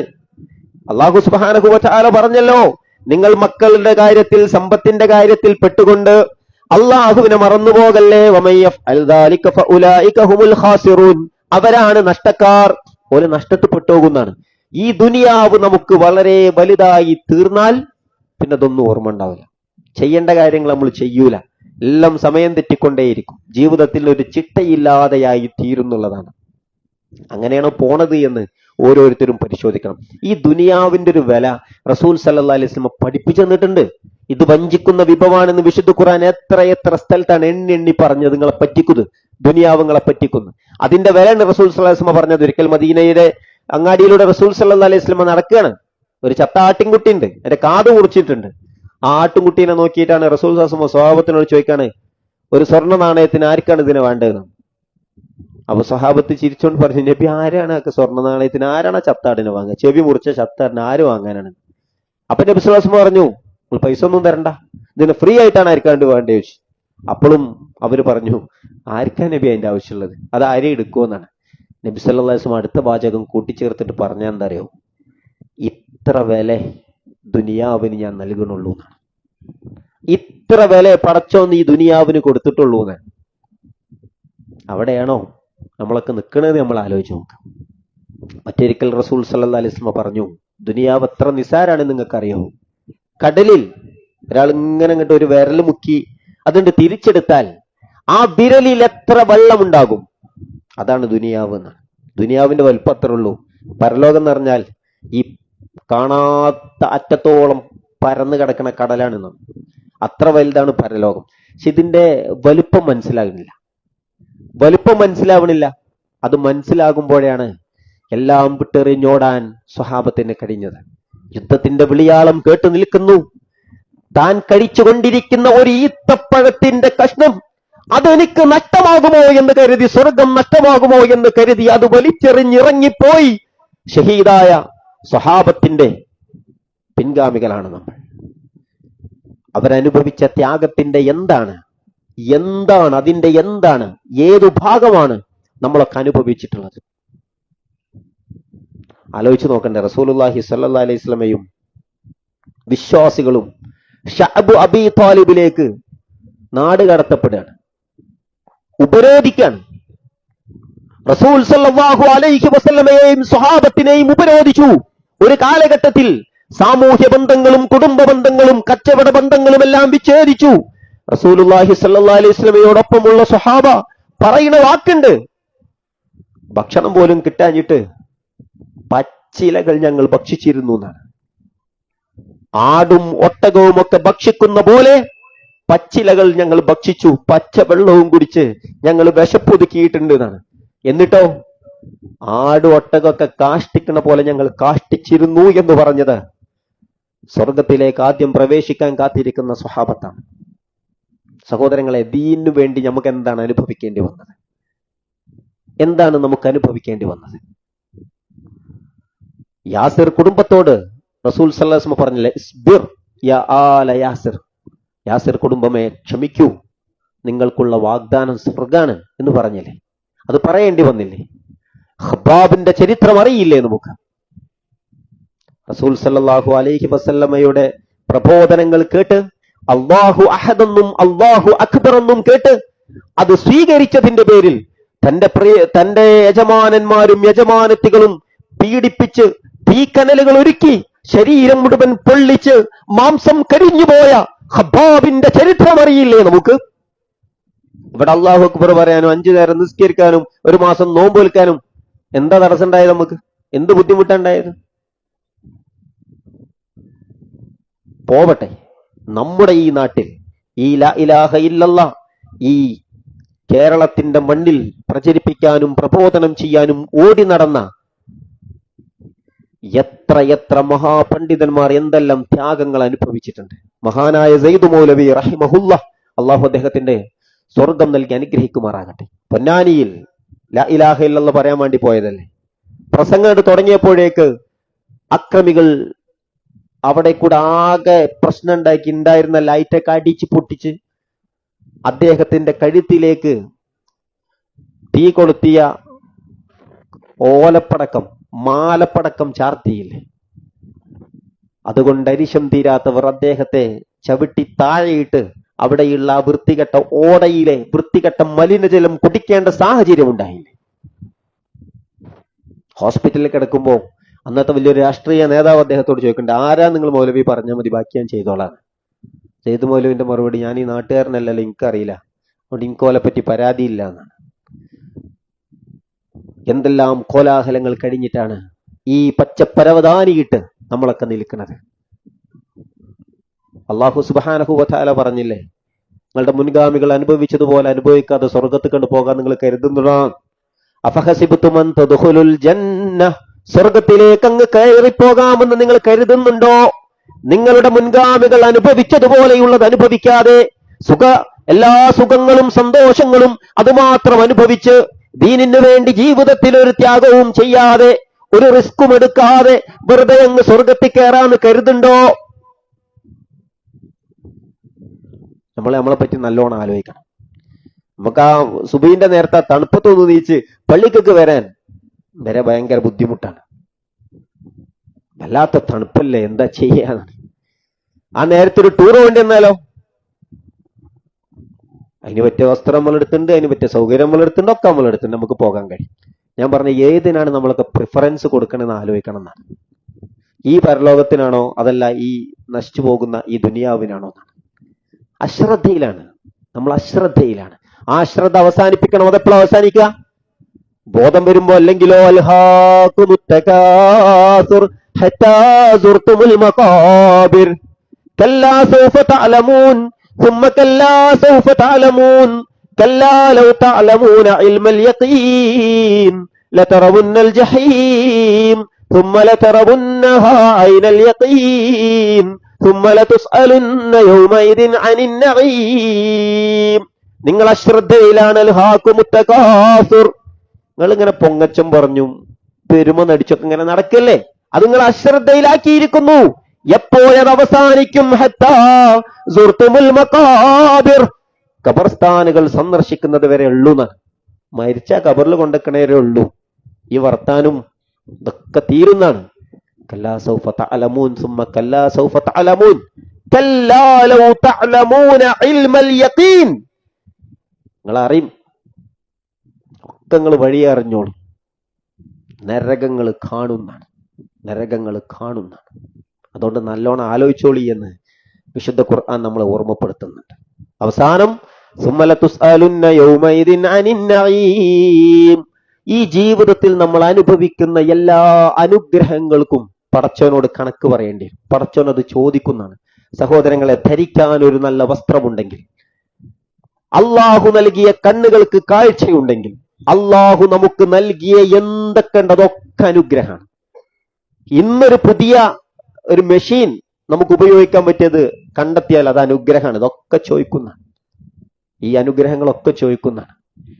ആലോചിച്ചു, റസൂൽ സല്ലല്ലാഹു അലൈഹി വസല്ലം അബൂബക്കർ റളിയല്ലാഹു അൻഹുവിന്, ഉമർ റളിയല്ലാഹു അൻഹുവിന് ഈ ആയത്ത് ഓർമ്മപ്പെടുത്തിയത് എപ്പോഴാ? ആരും പുറത്തിറങ്ങാത്ത നേരത്ത് അബൂബക്കർ റളിയല്ലാഹു അൻഹു ഇറങ്ങി വന്നപ്പോഴല്ലേ. എന്താ അബൂബക്കർ ഈ അസമയത്ത്? ആൾക്കാർ ഈ നേരത്തൊന്നും പുറത്തേക്ക് ഇറങ്ങല്ലോ എന്നാണ്. നബിയേ, വിശന്നിട്ടാണ് എന്നാണ്, വിശന്നിട്ടാണ് എന്നാണ്. നമ്മളെ വീട്ടിൽ ഇപ്പോൾ ഒരു നേരം ഭക്ഷണം ഇല്ലെങ്കിൽ ആരെയും പുറത്തേക്ക് ഇറങ്ങും. അപ്പൊ സഹിക്കാൻ പറ്റുന്നതിന്റെ അപ്പുറത്ത് എത്തിയിട്ടില്ലേ ഇറങ്ങിയിട്ടുണ്ടാവുക. റസൂൽ സല്ലല്ലാഹു അലൈഹി വസല്ലമയുടെ അടുത്താണ് നിൽക്കുന്നത്. നബി വിശന്നിട്ടാണ്. അവിടെ ഒന്നുമില്ല. അവിടെ അങ്ങനെ ആയിരുന്നു ആയിഷ ബീവി റളിയല്ലാഹു അൻഹ പറയുന്നുണ്ട്. പലപ്പോഴും ചില മാസങ്ങളൊന്നും ഞങ്ങൾ അടുപ്പ് പുകയാറില്ല, ഈത്തപ്പഴവും വെള്ളം കുടിച്ച് ഞങ്ങൾ ജീവിച്ചിട്ടുണ്ട്. നമ്മുടെ ഉമ്മ ആയിഷ ബീവി റളിയല്ലാഹു അൻഹ പറയാണ്. കുറച്ച് കഴിഞ്ഞപ്പോ അതാ ഉമർ ബിൻ ഖത്താബ് റളിയല്ലാഹു അൻഹു വരുന്നത്. എന്റെ ഉമറെ, വിശപ്പ് സഹിക്കാഞ്ഞിട്ട് ഇറങ്ങിയതാണ്. അവരൻസ്വാരി സ്വഹാബിന്റെ അടുത്തേക്ക് കൊണ്ടുപോകുന്നു നബി. അല്പം വിഭവസമൃദ്ധമായ ഭക്ഷണം കൊടുക്കുകയാണ്. എല്ലാം ഉണ്ട്. ഒരാട്ടുംകുട്ടീനെ അറുത്ത് അതുണ്ടാക്കിയിട്ടുണ്ട്, ഭക്ഷണം ഉണ്ടാക്കി, എല്ലാം ഉണ്ടാക്കിയിട്ടുണ്ട്. ഇതൊക്കെ അങ്ങോട്ട് കഴിച്ചു കഴിയുമ്പോ ആ ഹദീസിൽ കാണാൻ കഴിയും ഞങ്ങൾ കുറച്ച് നന്നായി കഴിച്ചു എന്ന് പറയും. അതിന് കഴിയുമ്പോഴാണ് റസൂൽ സസ്മ പറഞ്ഞത്, അബൂബക്കറേ ഉമറേ എല്ലാ അനുഗ്രഹങ്ങളും അള്ളാഹു ചോദിക്കുട്ട ഉമറേ, ഇതും അള്ളാഹു ചോദിക്കുട്ടോ എന്നാണ്. സമയത്ത് ഭക്ഷണം കിട്ടിയിട്ടില്ല, സമയം കഴിഞ്ഞിട്ടാണ് ആ ഭക്ഷണം കിട്ടുന്നത്. അതിനെ പറ്റിയാണ് റസൂൽ സസ്മ പറഞ്ഞത്. പിന്നെ ഇപ്പൊ ഏത് അനുഗ്രഹമാണ് നമ്മൾ അനുഭവിക്കുന്ന? ഏത് അനുഗ്രഹമാണ് റബ്ബ് ചോദിക്കാതിരിക്കുക? അതൊക്കെ റബ്ബ് തന്നിട്ട് ആ റബ്ബിനെ ഓർത്ത് അല്പസമയം ജീവിക്കാനും ജീവിതം ക്രമീകരിക്കാനും പറ്റുന്നില്ലെങ്കിൽ, 5 നേരം നിസ്കരിക്കാൻ പറ്റുന്നില്ലെങ്കിൽ, തിന്മകളിൽ നിന്ന് മാറി നിൽക്കാൻ കഴിയുന്നില്ലെങ്കിൽ, സഹോദരങ്ങളെ, നമ്മളാണ് ഏറ്റവും വലിയ അപകടത്തിൽപ്പെട്ടു പോകുന്നവർ. അതുകൊണ്ട് ഒരു തിരിച്ചറിവിന്റെ സമയം അത് നമ്മൾ ഇതാണ് എന്ന് തീരുമാനിക്കാം. എനിക്കൊന്ന് മാറാൻ, എനിക്കൊന്ന് ചിന്തിക്കാൻ, എന്റെ ജീവിതം ഈ പോണ പോക്ക് പോയാൽ നഷ്ടാവും എന്നുള്ളൊരു ബോധ്യം നമുക്കെല്ലാവർക്കും ഉണ്ടാകാം. എല്ലാ തോന്നിവാസങ്ങൾക്കും അവസരമുള്ള ഒരു നാടായി നമ്മുടെ പ്രദേശങ്ങൾ മാറിക്കൊണ്ടിരിക്കുകയാണ്. ലഹരി അത് കിട്ടാത്ത സ്ഥലമുണ്ടോ? ഏത് സ്കൂളിന്റെ ഭാഗത്തും അതൊക്കെ അവൈലബിൾ ആണ് എന്നുള്ളത് നമ്മോട് നിയമപാലകന്മാർ പറഞ്ഞുകൊണ്ടിരിക്കുകയാണ്. പിന്നെ ഇപ്പൊ എന്താണ് വഴി? മൊബൈൽ ഫോൺ ഉപയോഗിച്ചാൽ ഏത് തിന്മകളും ഏത് വൃത്തികേടുകളും ആസ്വദിക്കാനും അനുഭവിക്കാനും കഴിയുന്ന ഒരു ലോകം അതിനുള്ളിലൂടെ ആളുകൾക്ക് കിട്ടുകയാണ്. ആളുകൾ അത് ഉപയോഗപ്പെടുത്തിക്കൊണ്ടിരിക്കുകയാണ്. വിദ്യാർത്ഥി സമൂഹത്തിന്റെ പോക്ക് എത്രമേൽ അപകടത്തിലാണ് എന്നുള്ളതിന് നിങ്ങൾ ഓരോ ദിവസത്തെയും പത്രങ്ങളോ വാർത്തകളോ പരിശോധിച്ചാൽ നമുക്ക് ബോധ്യപ്പെടുകയാണ്. സ്കൂളുകളിൽ അധ്യാപകർ അനുഭവിക്കുന്ന പ്രതിസന്ധികൾ, വിദ്യാർത്ഥികളെ കൊണ്ടുണ്ടാകുന്ന പ്രശ്നങ്ങൾ ഇതിങ്ങനെ ഏറിക്കൊണ്ടിരിക്കുകയാണ്. കുടുംബ ബന്ധങ്ങൾ ശിഥിലമായി കൊണ്ടേയിരിക്കുന്നു. അത് തകർക്കുവാൻ വേണ്ടി അജണ്ടകൾ ഒരുക്കി കാത്തിരിക്കുന്നു പല ആൾക്കാരും. എന്താ? നമുക്ക് സ്വാതന്ത്ര്യം വേണ്ടേ? നിങ്ങൾക്ക് ഇവിടെ സ്വാതന്ത്ര്യം ഉണ്ടോ? പെൺകുട്ടികളോട് നിങ്ങൾക്ക് സ്വാതന്ത്ര്യം ഇല്ലല്ലോ, നിങ്ങൾക്ക് എന്തിനാണ്? അപ്പൊ ഇന്ന് 9ാം ക്ലാസ്സിൽ ഒരു കുട്ടി ക്ലാസിന്റെ ഇടയിൽ ഒരു സംഗതി പറഞ്ഞപ്പോ പറഞ്ഞു, അതിന് ഞാനൊന്നും കല്യാണം കഴിക്കണില്ലല്ലോ. ഞാൻ പറഞ്ഞു, എന്തേ കല്യാണം കഴിക്കാത്ത? അതൊക്കെ ഭയങ്കര തലവേനാണ്, എന്തെല്ലാം ഉത്തരവാദിത്താണ്, അത് ഇടങ്ങേറാണ് എന്നാണ്. എന്റെ അമ്മയും ബാപ്പിയോ തീരുമാനിച്ചിരിക്കുകയാണെങ്കിൽ ഈ ഇടങ്ങേറും ഉണ്ടാവില്ലേനല്ലോ എന്ന് പറഞ്ഞപ്പോഴാണ് അങ്ങനെ ഉണ്ടല്ലേ, അങ്ങനെ ഉണ്ട്. അപ്പൊ ഈ കുട്ടികളെ കൊണ്ട് ചിന്തിപ്പിക്കണം എന്താണ്? പെൺകുട്ടികളെ നിങ്ങളൊന്നും കല്യാണം കഴിക്കരുത്, നിങ്ങളൊന്നും കല്യാണത്തെ പറ്റി ചിന്തിക്കരുത്, നിങ്ങൾ സ്വതന്ത്രരായി നടക്കൂ എന്നാണ്. ഈ മക്കളെ മുഴുവൻ പുറത്തേക്ക് ഇറക്കണത് എന്തിനാണ്? ഈ ആശയം പറഞ്ഞു നടക്കുന്ന ആൾക്കാർക്ക് ദുരുപയോഗം ചെയ്യാൻ, അവരുടെ വൃത്തികെട്ട ചിന്തകൾക്ക് നമ്മുടെ നാട്ടിലെ പാവപ്പെട്ട പെൺകുട്ടികളെ കിട്ടണം. അതിനാണ്. അത് ബോധ്യപ്പെടണം. നമ്മളെ മക്കളെ നമ്മൾ ഇത് ബോധ്യപ്പെടുത്തണം. നമ്മൾ ജീവിക്കുന്ന സാഹചര്യം ഏതാന്ന് ശരിക്കും നമ്മൾ മാത്രം നോക്കിയിട്ട് കാര്യമില്ല. ഈ പ്രശ്നങ്ങൾക്ക്, ഞാൻ ഈ എണ്ണി പറഞ്ഞ പ്രശ്നങ്ങൾക്കൊക്കെ ഒറ്റ പരിഹാരമേ ഉള്ളൂ. കുടുംബസമേതം ദീനിന്റെ വെളിച്ചത്തിൽ നമ്മൾ ജീവിക്കുക എന്നുള്ളതാണ്. അതിന്റെ അർത്ഥം പഠിക്കാൻ പോണ്ടാന്നോ ജോലിക്ക് പോണ്ടാന്നോ ഒന്നുമല്ല. എല്ലാത്തിനും പോവാം. ദീനിന്റെ നിയമങ്ങൾ അനുസരിച്ചുകൊണ്ട്, ദീൻ പഠിപ്പിച്ച കാര്യങ്ങൾ സ്വീകരിച്ചുകൊണ്ട് നമ്മൾ മുന്നോട്ട് പോകണം. അത്രേ ഉള്ളൂ. വേറെന്താണ്? വസ്ത്രം മാന്യാകണം. ഒരാളോട് ഇടപഴകുമ്പോൾ ഇസ്ലാമിൽ കൃത്യമായ നിർദ്ദേശങ്ങളുണ്ട്. അവിടെ അങ്ങനെ ഇടപഴകണം. സംസാരിക്കുമ്പോൾ മാന്യമായി സംസാരിക്കണം. ഇങ്ങനത്തെ കാര്യങ്ങളൊക്കെ ഉണ്ട്. അത്തരം കാര്യങ്ങളൊക്കെ സൂക്ഷിച്ചുകൊണ്ട്, സൂക്ഷ്മത പാലിച്ചുകൊണ്ട് പോകണം. ജോലിക്ക് പോകണം, പഠിക്കാൻ പോകണം, ഒക്കെ വേണം. അതുകൊണ്ട് നമ്മൾ ആലോചിക്കേണ്ട ഒരു പ്രധാനപ്പെട്ട കാര്യം, ഇതിന്റെ ആ ഒരു ഭാഗം എനിക്ക് 1-2 കാര്യങ്ങൾ സൂചിപ്പിക്കാണ്ട്. മക്കളുടെ കാര്യത്തിൽ സഹോദരങ്ങളെ, അല്പം ഗൗരവമാണ് കാര്യങ്ങൾ. അല്ലാഹു സുബ്ഹാനഹു വ തആല നമ്മളോട് പറഞ്ഞിട്ടുണ്ട്, ഖൂ അൻഫുസകും വഅഹ്ലീകും നാറാ. നിങ്ങളെ കുടുംബത്തെയൊക്കെ നരകത്ത് നിന്ന് രക്ഷിപ്പിച്ചോളിട്ടോന്നാണ്. നിങ്ങളെ മാത്രമല്ല സ്വന്തം കുടുംബത്തെയും. അതെങ്ങനെ രക്ഷപ്പെടുത്തുക? ഇത് രക്ഷപ്പെടുത്തുന്ന ദീൻ കൊടുക്കുക. വേറെന്താണ്? നിങ്ങളുടെ മക്കൾ ജീവിക്കുന്ന ഇടങ്ങൾ ഏതാണ്? ആൺപെൺ വ്യത്യാസങ്ങൾ വേണ്ടതില്ലെന്ന് പ്രഖ്യാപിച്ച, ആൺകുട്ടികളും പെൺകുട്ടികളും ഒരുമിച്ച് എങ്ങനെയോ ആയിക്കൊള്ളട്ടെ എന്ന് തീരുമാനിച്ച, അതിനെതിരെ സംസാരിക്കുന്നവരൊക്കെ സദാചാര പോലീസുകളും വൃത്തികെട്ടവന്മാരുമാണ് എന്ന് വിളിച്ചു പറഞ്ഞുകൊണ്ടിരിക്കുന്ന, അവനവന്റെ മതമനുസരിച്ച് ജീവിക്കാൻ ശ്രമിക്കുന്നവനെ പറ്റി അവൻ തീവ്രവാദിയാണ് എന്ന് വിളിച്ചു പറഞ്ഞുകൊണ്ടിരിക്കുന്ന ഒരു കാലത്ത് ഈ മക്കൾക്ക് അവരുടെ മതം അനുസരിച്ച് ജീവിക്കാനുള്ള ഒരു ആത്മാഭിമാന ബോധം രക്ഷിതാക്കളെ നമ്മൾ ദീന് കൊണ്ട് കൊടുക്കണം. വേറെ ഒന്നും കൊണ്ട് അത് കൊടുക്കാൻ കഴിയില്ല. ഈ ദീന് കൊണ്ട് നമ്മൾ അത് കൊടുക്കണം. അല്ല എങ്കിൽ ഈ കുട്ടികൾ ഇതിൽ അബദ്ധത്തിൽ പെട്ടുപോകും. എന്താണ് നിങ്ങളൊരു സ്കൂൾ പരിശോധിക്കുക. സ്കൂളിൽ എന്താണ് ഈ ചാട്ടവും തുള്ളലും ഡാൻസും ഈ മ്യൂസിക്കിന്റെ അതിപ്രസരവും ഇല്ലാത്ത പരിപാടികൾ ഏതാണ്? ആർട്സ് ഉണ്ടെങ്കിൽ ഉദ്ഘാടനത്തിന് ഒരു സെഷൻ അതാണ്.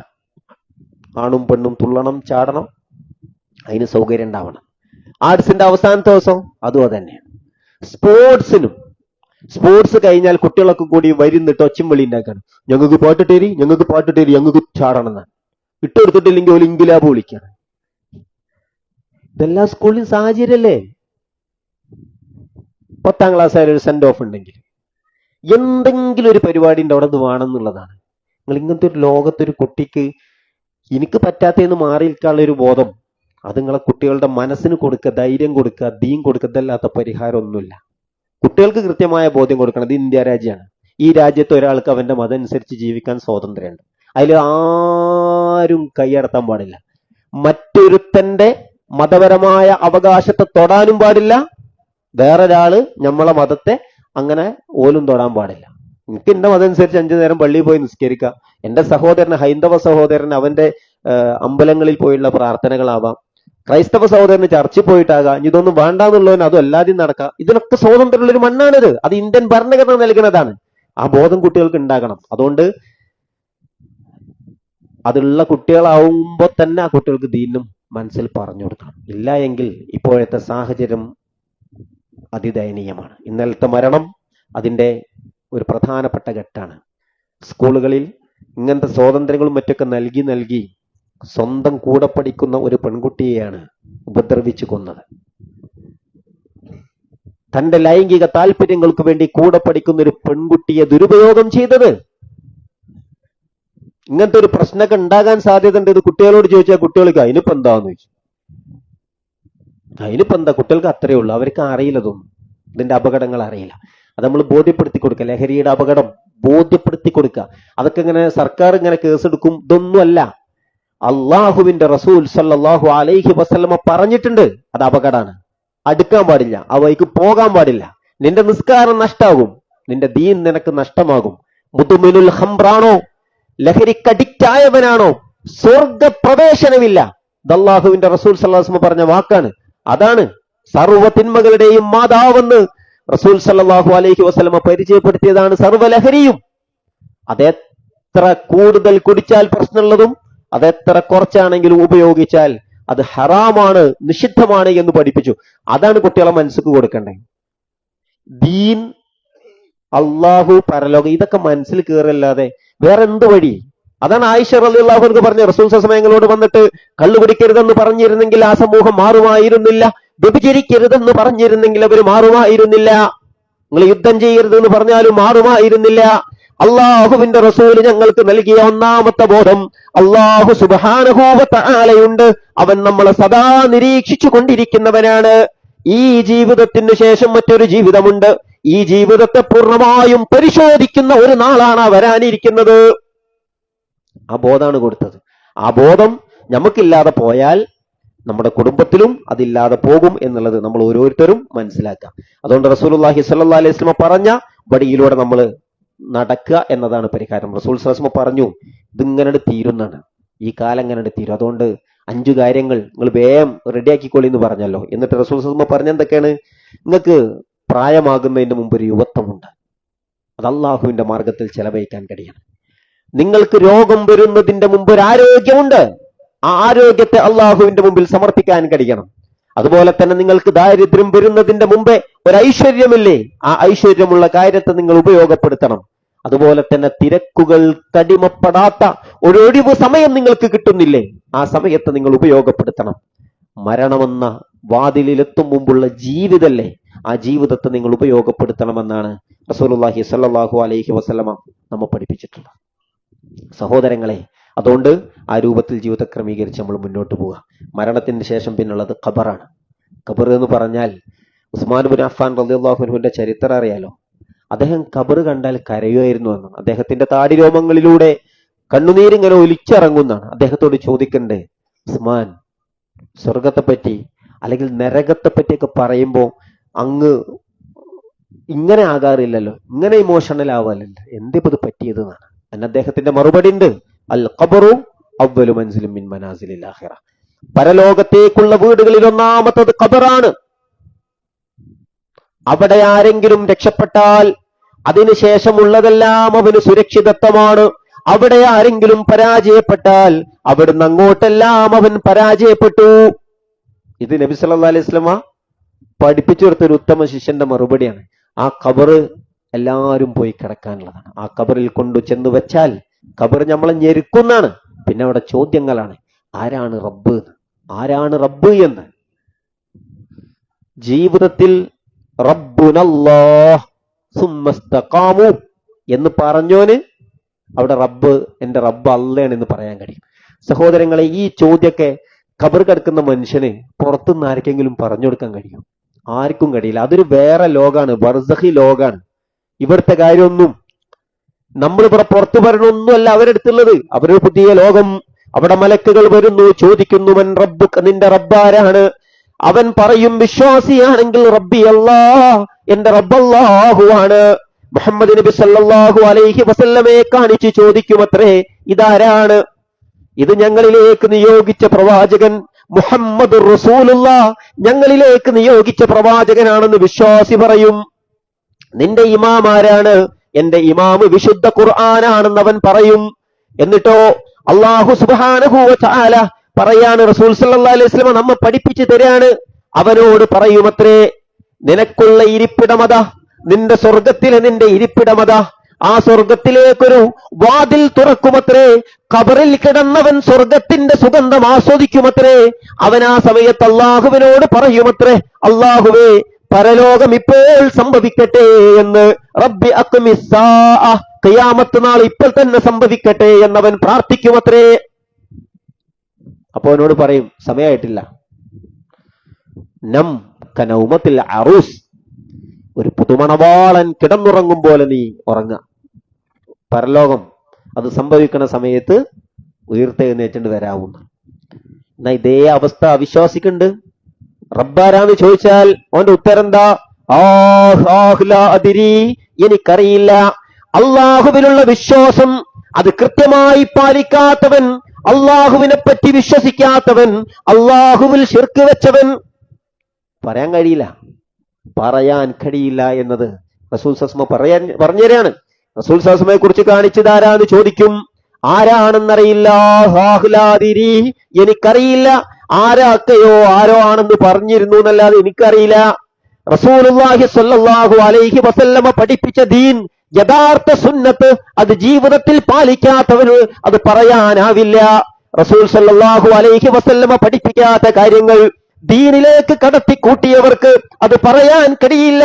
അള്ളാഹുവിന്റെ റസൂല് പഠിപ്പിക്കാത്ത എന്തെങ്കിലും ഒന്ന് ദീനാണെന്ന് പ്രചരിപ്പിച്ചു നടന്നാൽ അവർക്ക് പറയാൻ കഴിയില്ല.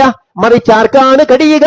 അള്ളാഹുവിന്റെ റസൂല് പഠിപ്പിച്ച ദീൻ അത് അതുപോലെ സ്വീകരിക്കാൻ തയ്യാറുള്ളവർക്ക്, അത് ജീവിതത്തിൽ പാലിച്ചവർക്ക്, അതിന് അതിൻ്റെതായ ബഹുമാനം നൽകിയവർക്ക് അള്ളാഹു സുബ്ഹാനഹു വ തആല ആ സന്ദർഭത്തിൽ ഇതെന്റെ പ്രവാചകനാണെന്ന് പറയാൻ കഴിയും. എല്ലാവർക്കും പറയാൻ പറ്റില്ല. ആ സുന്നത്ത് അത്രയും പ്രധാനമാണ്. റസൂൽ സല്ലല്ലാഹു അലൈഹി വസല്ലം കൊണ്ടുവന്ന ദീൻ അത് അങ്ങനെ സ്വീകരിക്കാനുള്ളതാണ്, അത് അതുപോലെ ജീവിതത്തിലേക്ക് ഏറ്റെടുക്കാനുള്ളതാണ്. അല്ലാത്തത് എങ്ങനെ പറയാ? ചില ആൾക്കാർ പറഞ്ഞത് ഞങ്ങൾ ഖുർആൻ വിശ്വസിക്കുന്നുണ്ടല്ലോ എന്നാണ്, ഞങ്ങൾക്ക് സുന്നത്ത് വേണമെന്നില്ല എന്നാണ്. അങ്ങനത്തെ ആൾക്കാർ നാട്ടിലുണ്ട്. അള്ളാഹുവിന്റെ റസൂൽ സല്ലല്ലാഹു അലൈഹി വസല്ലം ഇത് വിശദീകരിച്ചു തന്നിട്ടില്ലായിരുന്നെങ്കിൽ എങ്ങനെയാണ് നമുക്കതിനനുസരിച്ച് മുന്നോട്ട് പോകാൻ കഴിയുക? ഖുർആൻ മാത്രമല്ല അടുത്ത ആൾക്ക് മുന്നോട്ട് പോകാൻ കഴിയും. എങ്ങനെ നിസ്കരിക്കേണ്ടത് ഖുർആൻ മുഴുവൻ കിട്ടൂല. ഹജ്ജ് എങ്ങനെയെന്ന് കിട്ടൂല. ഇതൊന്നും കിട്ടൂല. പിന്നെ അത് എവിടുന്നാ കിട്ടുക? അത് റസൂൽ സല്ലല്ലാഹു ജീവിതത്തിൽ നിന്നാണ് കിട്ടുക. ആ ജീവിതം ഞാൻ നോക്കൂല, അത് എനിക്ക് വേണ്ട. ഇപ്പൊ കുറെ ആൾക്കാരുണ്ട് അങ്ങനത്തെ ചില ഖുർആന്റെ പരിഭാഷയൊക്കെ ഇറക്കിയിട്ട് ചില ആൾക്കാർ പഴയ ചേകന്നൂരിസത്തിന്റെ ചിന്തകളും മറ്റൊക്കെ നാട്ടിൽ പ്രചരിപ്പിച്ചുകൊണ്ടിരിക്കുന്നുണ്ട്, ഓൺലൈൻ മീഡിയ ഉപയോഗപ്പെടുത്തിക്കൊണ്ട്. നമുക്ക് പറയാനുള്ളത്, അള്ളാഹുവിന്റെ റസൂൽ കൊണ്ടുവന്നത് സ്വീകരിക്കുക എന്നുള്ളതാണ്. അള്ളാഹുവിന്റെ റസൂൽ വമാ ആതാകുമുർ റസൂലു ഫഖുദൂ വമാ നഹാകും അൻഹു ഫൻതഹു. അള്ളാഹുവിന്റെ റസൂൽ കൊണ്ടുവന്നാണെങ്കിൽ നിങ്ങൾ സ്വീകരിച്ചോളി. അള്ളാഹിന്റെ റസൂൽ വിരോധിച്ചതാണെങ്കിൽ, ഒഴിവാക്കാൻ പറഞ്ഞാണെങ്കിൽ നിങ്ങൾ ഒഴിവാക്കിക്കൂടി. നിങ്ങൾ അയിമ രക്ഷപ്പെടുന്നതാണ്. അതാണ് വഴി എന്നാണ്. അല്ലെങ്കിൽ പിന്നെ എന്താണ് കാര്യം? ആരാണ് റസൂൽ സല്ലല്ലാഹു അലൈഹി വസല്ലമയുടെ നിർദ്ദേശങ്ങൾക്കെതിരാകുന്നത്? അവരെ അള്ളാഹു വഴികേടിലാക്കുമെന്ന് പറഞ്ഞത് വിശുദ്ധ ഖുർആനാണ്. അതുകൊണ്ട് റസൂലുള്ളാഹി സ്വല്ലല്ലാഹു അലൈഹി വസല്ലമ പഠിപ്പിച്ച ദീൻ അത് മുറുകെ പിടിക്കുക. അതിലേക്ക് ആരെങ്കിലും എന്തെങ്കിലുമൊക്കെ കടത്തിക്കൊണ്ട് വന്നിട്ടുണ്ടെങ്കിൽ നമ്മൾ മാറ്റി നിർത്താം. നമ്മൾ പരിശോധിക്കണം, നമ്മൾ പഠിക്കണം. അപ്പൊ ഇന്ന് നമ്മുടെ നാട്ടിലേക്ക് ആളുകൾ ഒരു നോമ്പ് നോൽക്കണ്ടായി, മിഅ്റാജ് നോമ്പ് എന്നുള്ള പേരിൽ. നിങ്ങളൊന്ന് ആലോചിച്ച് നോക്കൂ, ഈ മിഅ്റാജ് പോയത് ആരാണ്? മുഹമ്മദ് നബി സല്ലല്ലാഹു അലൈഹി വസല്ലം. അത് പോയിട്ട് പിന്നീട് റസൂൽ സല്ലല്ലാഹു അലൈഹി വസല്ലം എത്ര കാലം ജീവിക്കുന്നുണ്ട്? 10 കൊല്ലം ജീവിക്കുന്നില്ലേ? ആ റസൂലുള്ളാഹി സ്വല്ലല്ലാഹു അലൈഹി വസല്ലമ ഈ 10 കൊല്ലത്തിൽ എപ്പോഴെങ്കിലും നിങ്ങൾ മിഅ്റാജ് നോമ്പ് നോൽക്കണം എന്ന് പറഞ്ഞു? ഞാൻ പോയ ദിവസമാണ്, നിങ്ങൾ നാളെ നോമ്പ് നോൽക്കണം എന്ന് പറഞ്ഞു? ഒരു തവണയെങ്കിലും അങ്ങനെ ഒരു ചര്യ കാണിച്ചു? ഇല്ല. ഉണ്ടെങ്കിൽ നമ്മൾ ചെയ്യണം. ആർക്കാണ് തർക്കമുള്ളത്? നബി സല്ലല്ലാഹു അലൈഹി വസല്ലമ അറഫാ നോമ്പ് പഠിപ്പിച്ചു, നമ്മൾ ചെയ്യുന്നുണ്ട്. തിങ്കളാഴ്ചയും വ്യാഴാഴ്ചയും സുന്നത്ത് നോമ്പ് പഠിപ്പിച്ചു, നമ്മൾ ചെയ്യുന്നുണ്ട്. താസുആവും ആശുറാവും നമ്മൾ നോമ്പെടുക്കുന്നുണ്ട്. ഇതെല്ലാം റസൂൽ സല്ലല്ലാഹു അലൈഹി വസല്ലം പഠിപ്പിച്ചു. അയ്യാമുൽ ബീദ് പഠിപ്പിച്ചു. ഇതൊക്കെ നബി സല്ലല്ലാഹു അലൈഹി വസല്ലം പഠിപ്പിച്ചു. എന്നാൽ മിഅ്റാജ് നോമ്പ് എന്നുള്ള പേരിൽ ഒരു നോമ്പ് പ്രത്യേകിച്ച് പഠിപ്പിച്ചില്ല. അതുകൊണ്ട് നമ്മൾ ചെയ്യേണ്ടതില്ല. സഹോദരങ്ങളെ, ഈ ശബ്ദം കേൾക്കുന്ന എല്ലാവരും ആലോചിക്കേണ്ട ഇത്രയുള്ളൂ. നോമ്പിനോടല്ല നമുക്ക് പ്രശ്നം, നോമ്പ് എടുക്കുന്നതിനോടുമല്ല നമുക്കുള്ള പ്രശ്നം. നബി സല്ലല്ലാഹു അലൈഹി വസല്ലം എന്നീ അപ്പുറത്തേക്ക് പോകുന്ന ഒരു പരിപാടി, അത് നമുക്ക് പാടില്ല, താല്പര്യമില്ല. അതേ നമ്മൾ പറയുന്നുള്ളൂ. മൻ അഹ്ദസ ഫീ അംരിനാ ഹാദാ, ആരെങ്കിലും ഇതിലേക്ക് പുതിയൊരു സാധനം കൊണ്ടുവന്നാൽ അത് നമ്മുടെ മാതൃകയിൽ ഇല്ലാത്തതാണെങ്കിൽ അതിനെ നിങ്ങൾ തള്ളണം എന്നാണ്. അപ്പൊ ഈ വിശ്വാസം അനുസരിച്ച് ഇത് ഒഴിവാക്കണം. ഇങ്ങനത്തെ കാര്യങ്ങളൊന്നും നമ്മൾ ചെയ്യേണ്ടല്ലോ. വിശ്വാസം അവസാനത്തെ സംസാരം പറഞ്ഞല്ലോ, ഹജ്ജത്തുൽ വദായിൽ, ഇത് കിട്ടാത്തവർക്ക് നിങ്ങൾ എത്തിച്ചു കൊടുക്കണം. അന്ന് ദീൻ ഏതാണോ അതാണ് ദീൻ. അന്നില്ലാത്തതൊന്നും ദീനിലേക്ക് നമ്മൾ കടത്തിക്കൊണ്ട് വരേണ്ടതില്ല. എന്തെങ്കിലുമൊക്കെ ന്യായങ്ങളോ നല്ലതല്ലേ മറ്റതല്ലേ അങ്ങനെയൊക്കെ പറഞ്ഞു കൊണ്ടുവരാം. സുബ്ഹിയല്ലേ, നല്ല സമയല്ലേ, 2 ആക്കിക്കൂടെ എന്ന് ചോദിച്ചാൽ പറ്റൂല നമ്മൾ പറയൂലേ? ഇതേപോലെ തന്നെ ഈ നോമ്പ് നല്ലതല്ലേ എന്ന് ചോദിക്കുമ്പോ അത് അള്ളാഹുവിന് ബോധ്യപ്പെട്ടില്ലേ? അള്ളാഹുവിന്റെ റസൂൽ സല്ലല്ലാഹു അലൈഹി വസല്ലമക്ക് അത് അങ്ങനെ തോന്നിയില്ലല്ലോ, അങ്ങനെ പഠിപ്പിച്ചില്ലല്ലോ, സ്വഹാബത്ത് അത് ചെയ്തില്ലല്ലോ. ഓല് ചെയ്യാത്തൊരു കാര്യം എന്തിനാണ് അങ്ങനത്തെ ഒരു പുണ്യം പ്രതീക്ഷിച്ചും പുണ്യം ആഗ്രഹിച്ചുകൊണ്ട് നമ്മൾ ചെയ്യണം? ഇതേ നമ്മൾ പറയുന്നുള്ളൂ. ആരെയും വേദനിപ്പിക്കാതെ നമ്മൾ പറയണം, നിങ്ങളത് ചെയ്തു പോവല്ലേ. എന്താണ് ബിദ്അത്തുകളിൽ പെട്ടുപോയാൽ ആ ബിദ്അത്തിൽ ഒഴിവാക്കാതെ നമ്മളെ തൗബ അല്ലാഹു സ്വീകരിക്കൂല എന്നാണ്. സഹോദരങ്ങളെ, എത്ര നൊമ്പരം നെഞ്ചിൽ സ്വീകരിച്ചുകൊണ്ട് മനുഷ്യന്മാർ പ്രാർത്ഥിക്കണം. പടച്ചോനെ, പാപങ്ങൾ പറ്റിപ്പോയി, പുറത്തു തരണേ എന്ന് തേടുന്ന തേട്ടങ്ങൾ, ആ തേട്ടങ്ങൾ പടച്ചോൻ സ്വീകരിക്കൂല എന്നാണ്. ആ ബിദ്അത്ത് ഒഴിവാക്കാതെ അത് ആകാശ ലോകത്തേക്ക് എത്തൂല എന്നാണ്. മാത്രല്ല, നാളെ പരലോകത്തെ ഹൗദുൽ കൗസറിൽ നിന്ന് തന്റെ ഉമ്മത്തിന് റസൂൽ സല്ലല്ലാഹു അലൈഹി വസല്ലമ ഹൗദുൽ കൗസറിൽ നിന്ന് നൽകുന്ന വേളയിൽ ഒരു വിഭാഗത്തെ അതാ അകറ്റി നിർത്തുന്നു. എന്തേ? നബി സല്ലല്ലാഹു അലൈഹി വസല്ലം സംസാരിക്കേണ്ട അവർക്കും വേണ്ടി. ഉമ്മത്തി ഉമ്മത്തി, അതെന്റെ ആൾക്കാരാണ്, അതെന്റെ സമൂഹമാണ്, ഞാൻ അവർക്ക് കൂടെ കൊടുക്കട്ടെ. എന്താ അവിടുന്ന് പറഞ്ഞു കൊടുക്കണേ? നബിയെ, നിങ്ങൾ വഫാത്തായതിനു ശേഷം ഈ ദീനിൽ അവർ പുതുതായി കടത്തിക്കൂട്ടിയ കുറെ ആചാരങ്ങളുണ്ട്, അത് ചെയ്തവരാണവർ. ആ സമയത്ത് റസൂൽ സല്ലല്ലാഹു അലൈഹി വസല്ലം പറഞ്ഞു, സുഹ്കൻ സുഹ്ക, വിദൂരം പോകട്ടെ അവർ എന്ന് പറഞ്ഞ് ആട്ടി അകറ്റുന്നത്. എന്തേ? നബി സല്ലല്ലാഹു അലൈഹി വസല്ലം പഠിപ്പിക്കാത്തൊരു കാര്യം ദീനിൽ പുതുതായി കൊണ്ടുവന്നു.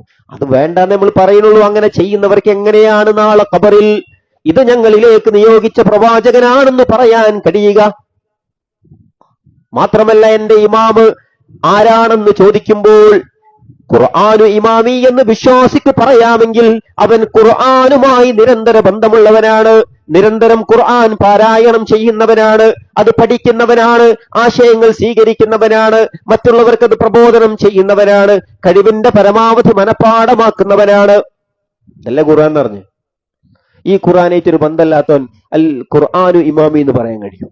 അല്ലെങ്കിൽ മരിക്കുമ്പോൾ ഒരു കടലാസിൽ എഴുതി ആ തലക്കം പുറത്ത് വെച്ചുകൊടുത്താണ്ട് ഖബറിനകത്ത് വെച്ചുകൊടുത്താൽ അതെടുത്ത് ഉത്തരം പറയാൻ കഴിയും? എങ്ങനെ കഴിയാനാണ്?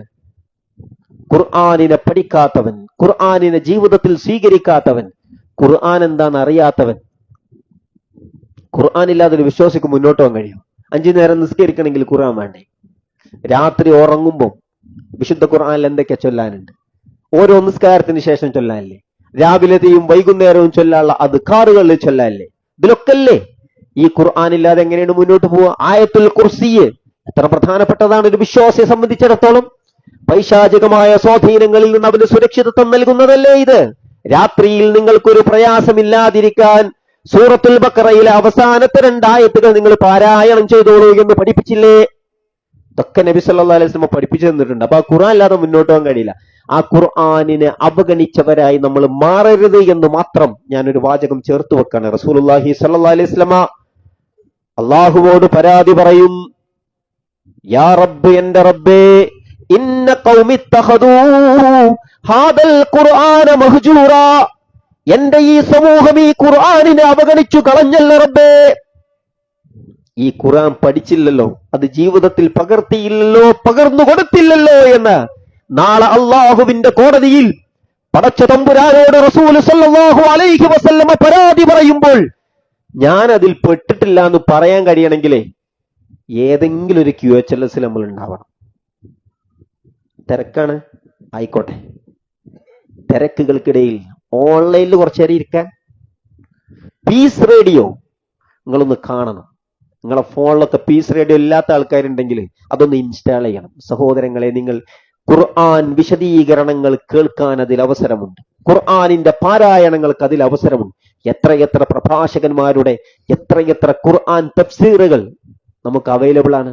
നേർപ്പഥത്തിൽ സഅദിയുടെ തഫ്സീർ ഹാരിസ് ഇബ്നു സലീമത അതിന്റെ മലയാളം ട്രാൻസ്ലേഷൻ എഴുതിക്കൊണ്ടിരിക്കുന്നു. അമാനി മൗലവിയുടെ തഫ്സീർ ഒരു കാലത്തിന്റെ ചരിത്രമാണ്. അള്ളാഹു അർഹമായ പ്രതിഫലം നൽകി അനുഗ്രഹിക്കുമാറാവട്ടെ. നിങ്ങൾ ആലോചിച്ച് നോക്കൂ, ഇതൊക്കെ ഉണ്ട് ഇവിടെ. നമുക്ക് ഇതിനൊക്കെ അവസരമുണ്ട്. നമ്മൾ അതിന് സമയം കണ്ടെത്തി പോണെന്നേ ഉള്ളൂ, മെനക്കെടണം എന്നുള്ളൂ. അത് ഓൺലൈനിലോ ഓഫ്ലൈനോ ആയിട്ട് ഖുർആൻ പഠിക്കാൻ എവിടെങ്കിലും ഒരിടം നമ്മുടേത് നമ്മൾ നേടിയെടുത്തിട്ടില്ല എങ്കിൽ നമ്മൾ ആ ടോർച്ച് കത്തിച്ചിട്ടില്ല എന്നാണ് അതിന്റെ അർത്ഥം. നിങ്ങൾ ആലോചിക്കുക, നമ്മുടെ മക്കളൊക്കെ ഈ എൻട്രൻസിനും MBBSനും ഇതിനൊക്കെ പോണ മക്കളില്ലേ, അവരൊക്കെ വായിക്കണ പുസ്തകങ്ങൾ നിങ്ങൾ കണ്ടിട്ടില്ലേ? ഓരോ തലയണ വലുപ്പത്തിലുള്ള പുസ്തകങ്ങൾ. ഇത് മുഴുവൻ എത്ര വട്ടം മറച്ചു തീർക്കേണ്ടത് ഓരോ പരീക്ഷയ്ക്ക് വേണ്ടിയിട്ട്. അതിന്റെ പകുതിയില്ലേ ഈ ഖുർആനുള്ളൂ. ഈ ഖുർആൻ ഒരു തവണയെങ്കിലും അതിന്റെ ആശയമറിഞ്ഞൊന്ന് പാരായണം ചെയ്യാനും അറിയാനും നമുക്കും മക്കൾക്കും ഒക്കെ കഴിഞ്ഞിട്ടുണ്ടോ എന്ന് ആലോചിക്കാം. ഖുർആനിനെ അവഗണിച്ചവരായി നമ്മളാരും മാറാതിരിക്കാൻ ആ ഖുർആൻ വളരെ പ്രധാനപ്പെട്ടതായി നമ്മുടെയൊക്കെ ജീവിതത്തിൽ നമ്മൾ ഉണ്ടാക്കിയെടുക്കണമെന്നാണ് അതിന് ബന്ധപ്പെട്ട് ഞാൻ സൂചിപ്പിക്കുന്നത്. ഞാൻ ദീർഘമായി പറയുന്നില്ല ആ ഭാഗം. ഖബറിൽ ഇമാമ് ഖുർആനാന്ന് പറയാൻ കഴിയണമെങ്കിൽ ഈ ഖുർആനായിട്ടുള്ള ബന്ധം ഉണ്ടാകണം, ഇല്ലെങ്കിൽ വലിയ നഷ്ടമായിരിക്കും എന്നുള്ളതാണ്. മാത്രമല്ല ആ മനുഷ്യന് നരകത്തിലെ തന്റെ ഇരിപ്പിടം കാണുന്നതാണ്.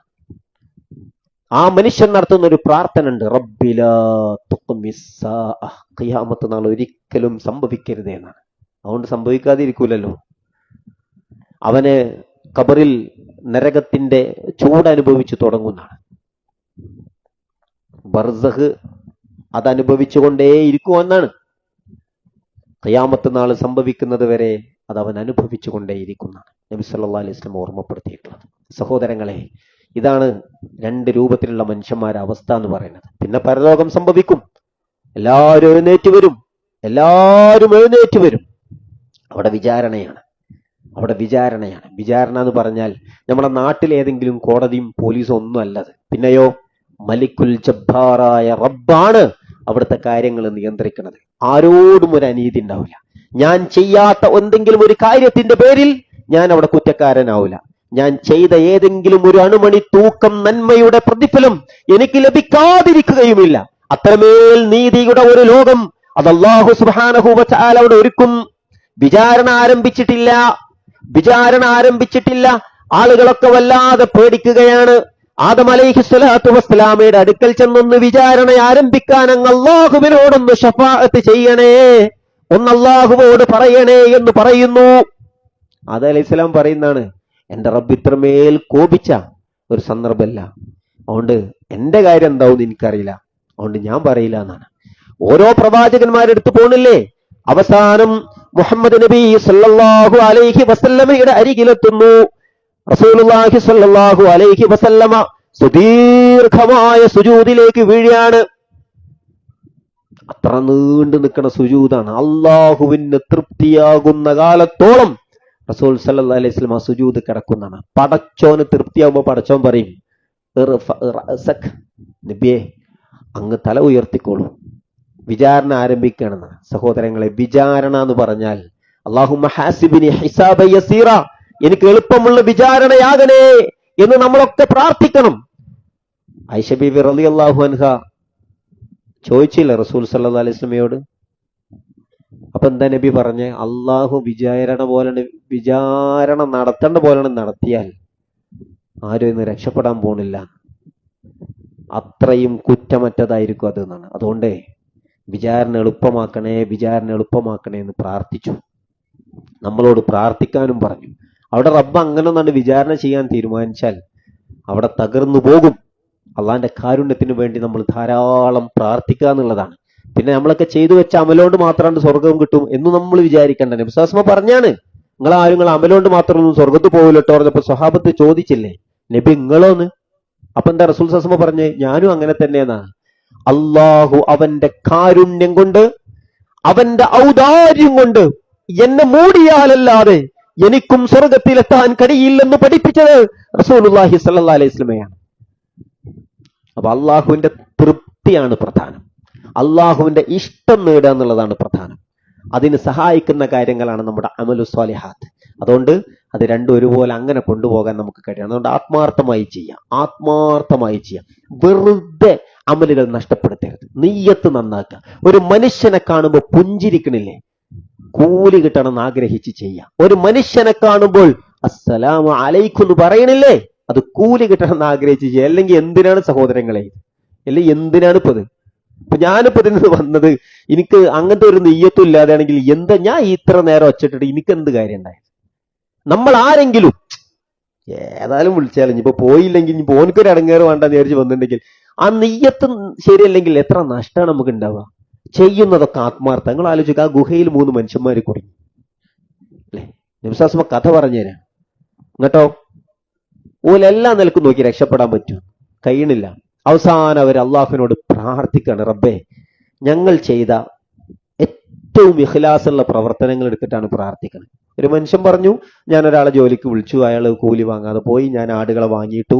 പിന്നീട് വർഷങ്ങൾ കഴിഞ്ഞ് വരികയാണ് അയാൾ. ആ സമയത്ത് ഇദ്ദേഹത്തിന്റെ ആട് കൂടി ആട്ടിൻ പറ്റായിട്ടുണ്ട്, ആകെ നിറഞ്ഞെടുക്കണം ഒരു താഴ്വരയിൽ. എന്നോട് എന്റെ കൂലി ചോദിച്ചു. ഞാൻ ആ സമയത്ത് തന്നെ അവനോട് പറഞ്ഞുതാ, ആ താഴ്വരയുള്ള ആടുകൾ മുഴുവൻ എന്റേതാണ്, കൊണ്ടുപോയിക്കോ. എന്തെല്ലാം ന്യായം മനുഷ്യന്മാർക്ക് പറയാണ്ടാവും.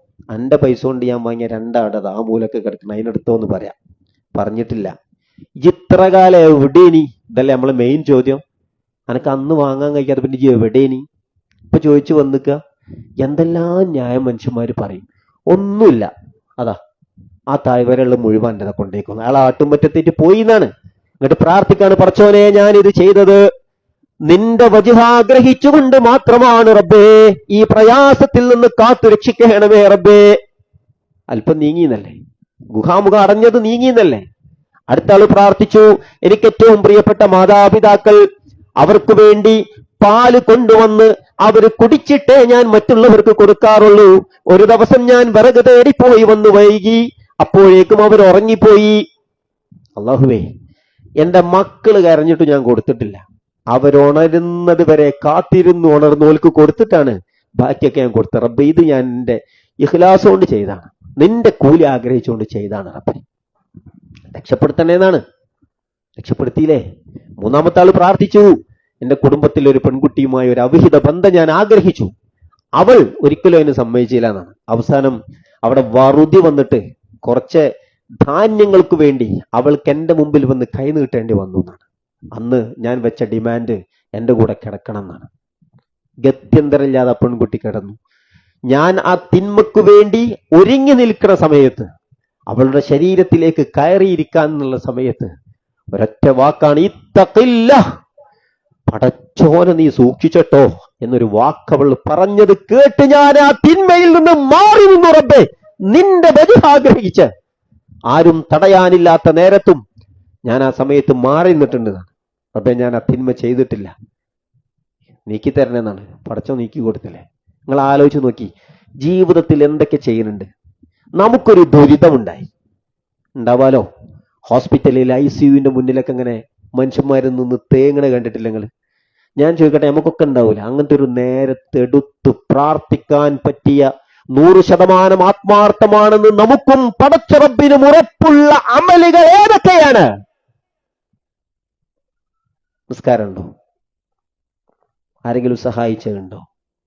ഞാൻ പറയുന്നത് ചെയ്യുന്നതെല്ലാം പുണ്യമുള്ള വർത്താനാക്കണം, അവിടേക്ക് കണക്ക് എഴുതുന്നതാക്കണം. പിന്നെ ഇതില്ലെങ്കിൽ പിന്നെ എന്താണ്?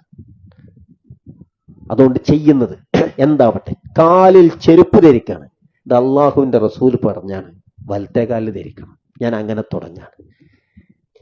ഏതും പുണ്യാക്കി മാറ്റാൻ കഴിയും. നിങ്ങൾ അങ്ങനെ ചെയ്യണം, ആത്മാർത്ഥത അല്ലാതെ.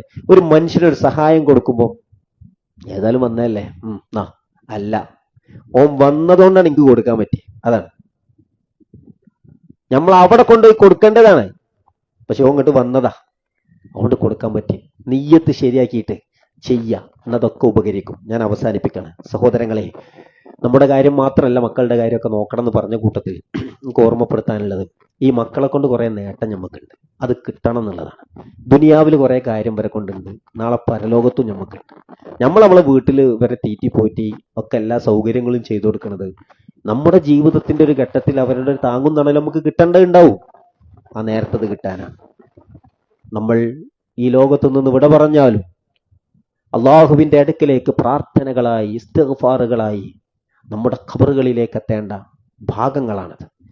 അതിന് അവരെ കിട്ടാതാകുന്നൊരു സാഹചര്യം ഉണ്ടാകരുത്. ഈ പുതിയ കാലത്തെ ഇസങ്ങളും കാഴ്ചപ്പാടുകളൊക്കെ അതൊക്കെ കുട്ടികൾ എടുത്തുകൊണ്ട് പോകുന്ന ഒരു കാലമാണ്. അതുകൊണ്ട് നമുക്ക് പ്രായമാകും, നമ്മളൊരരികിലെത്തുമ്പോൾ മകൻ അവിടെ ഉണ്ടായിരുന്നെങ്കിൽ എന്ന് ആഗ്രഹിക്കുന്ന ഒരു സമയമല്ലേ.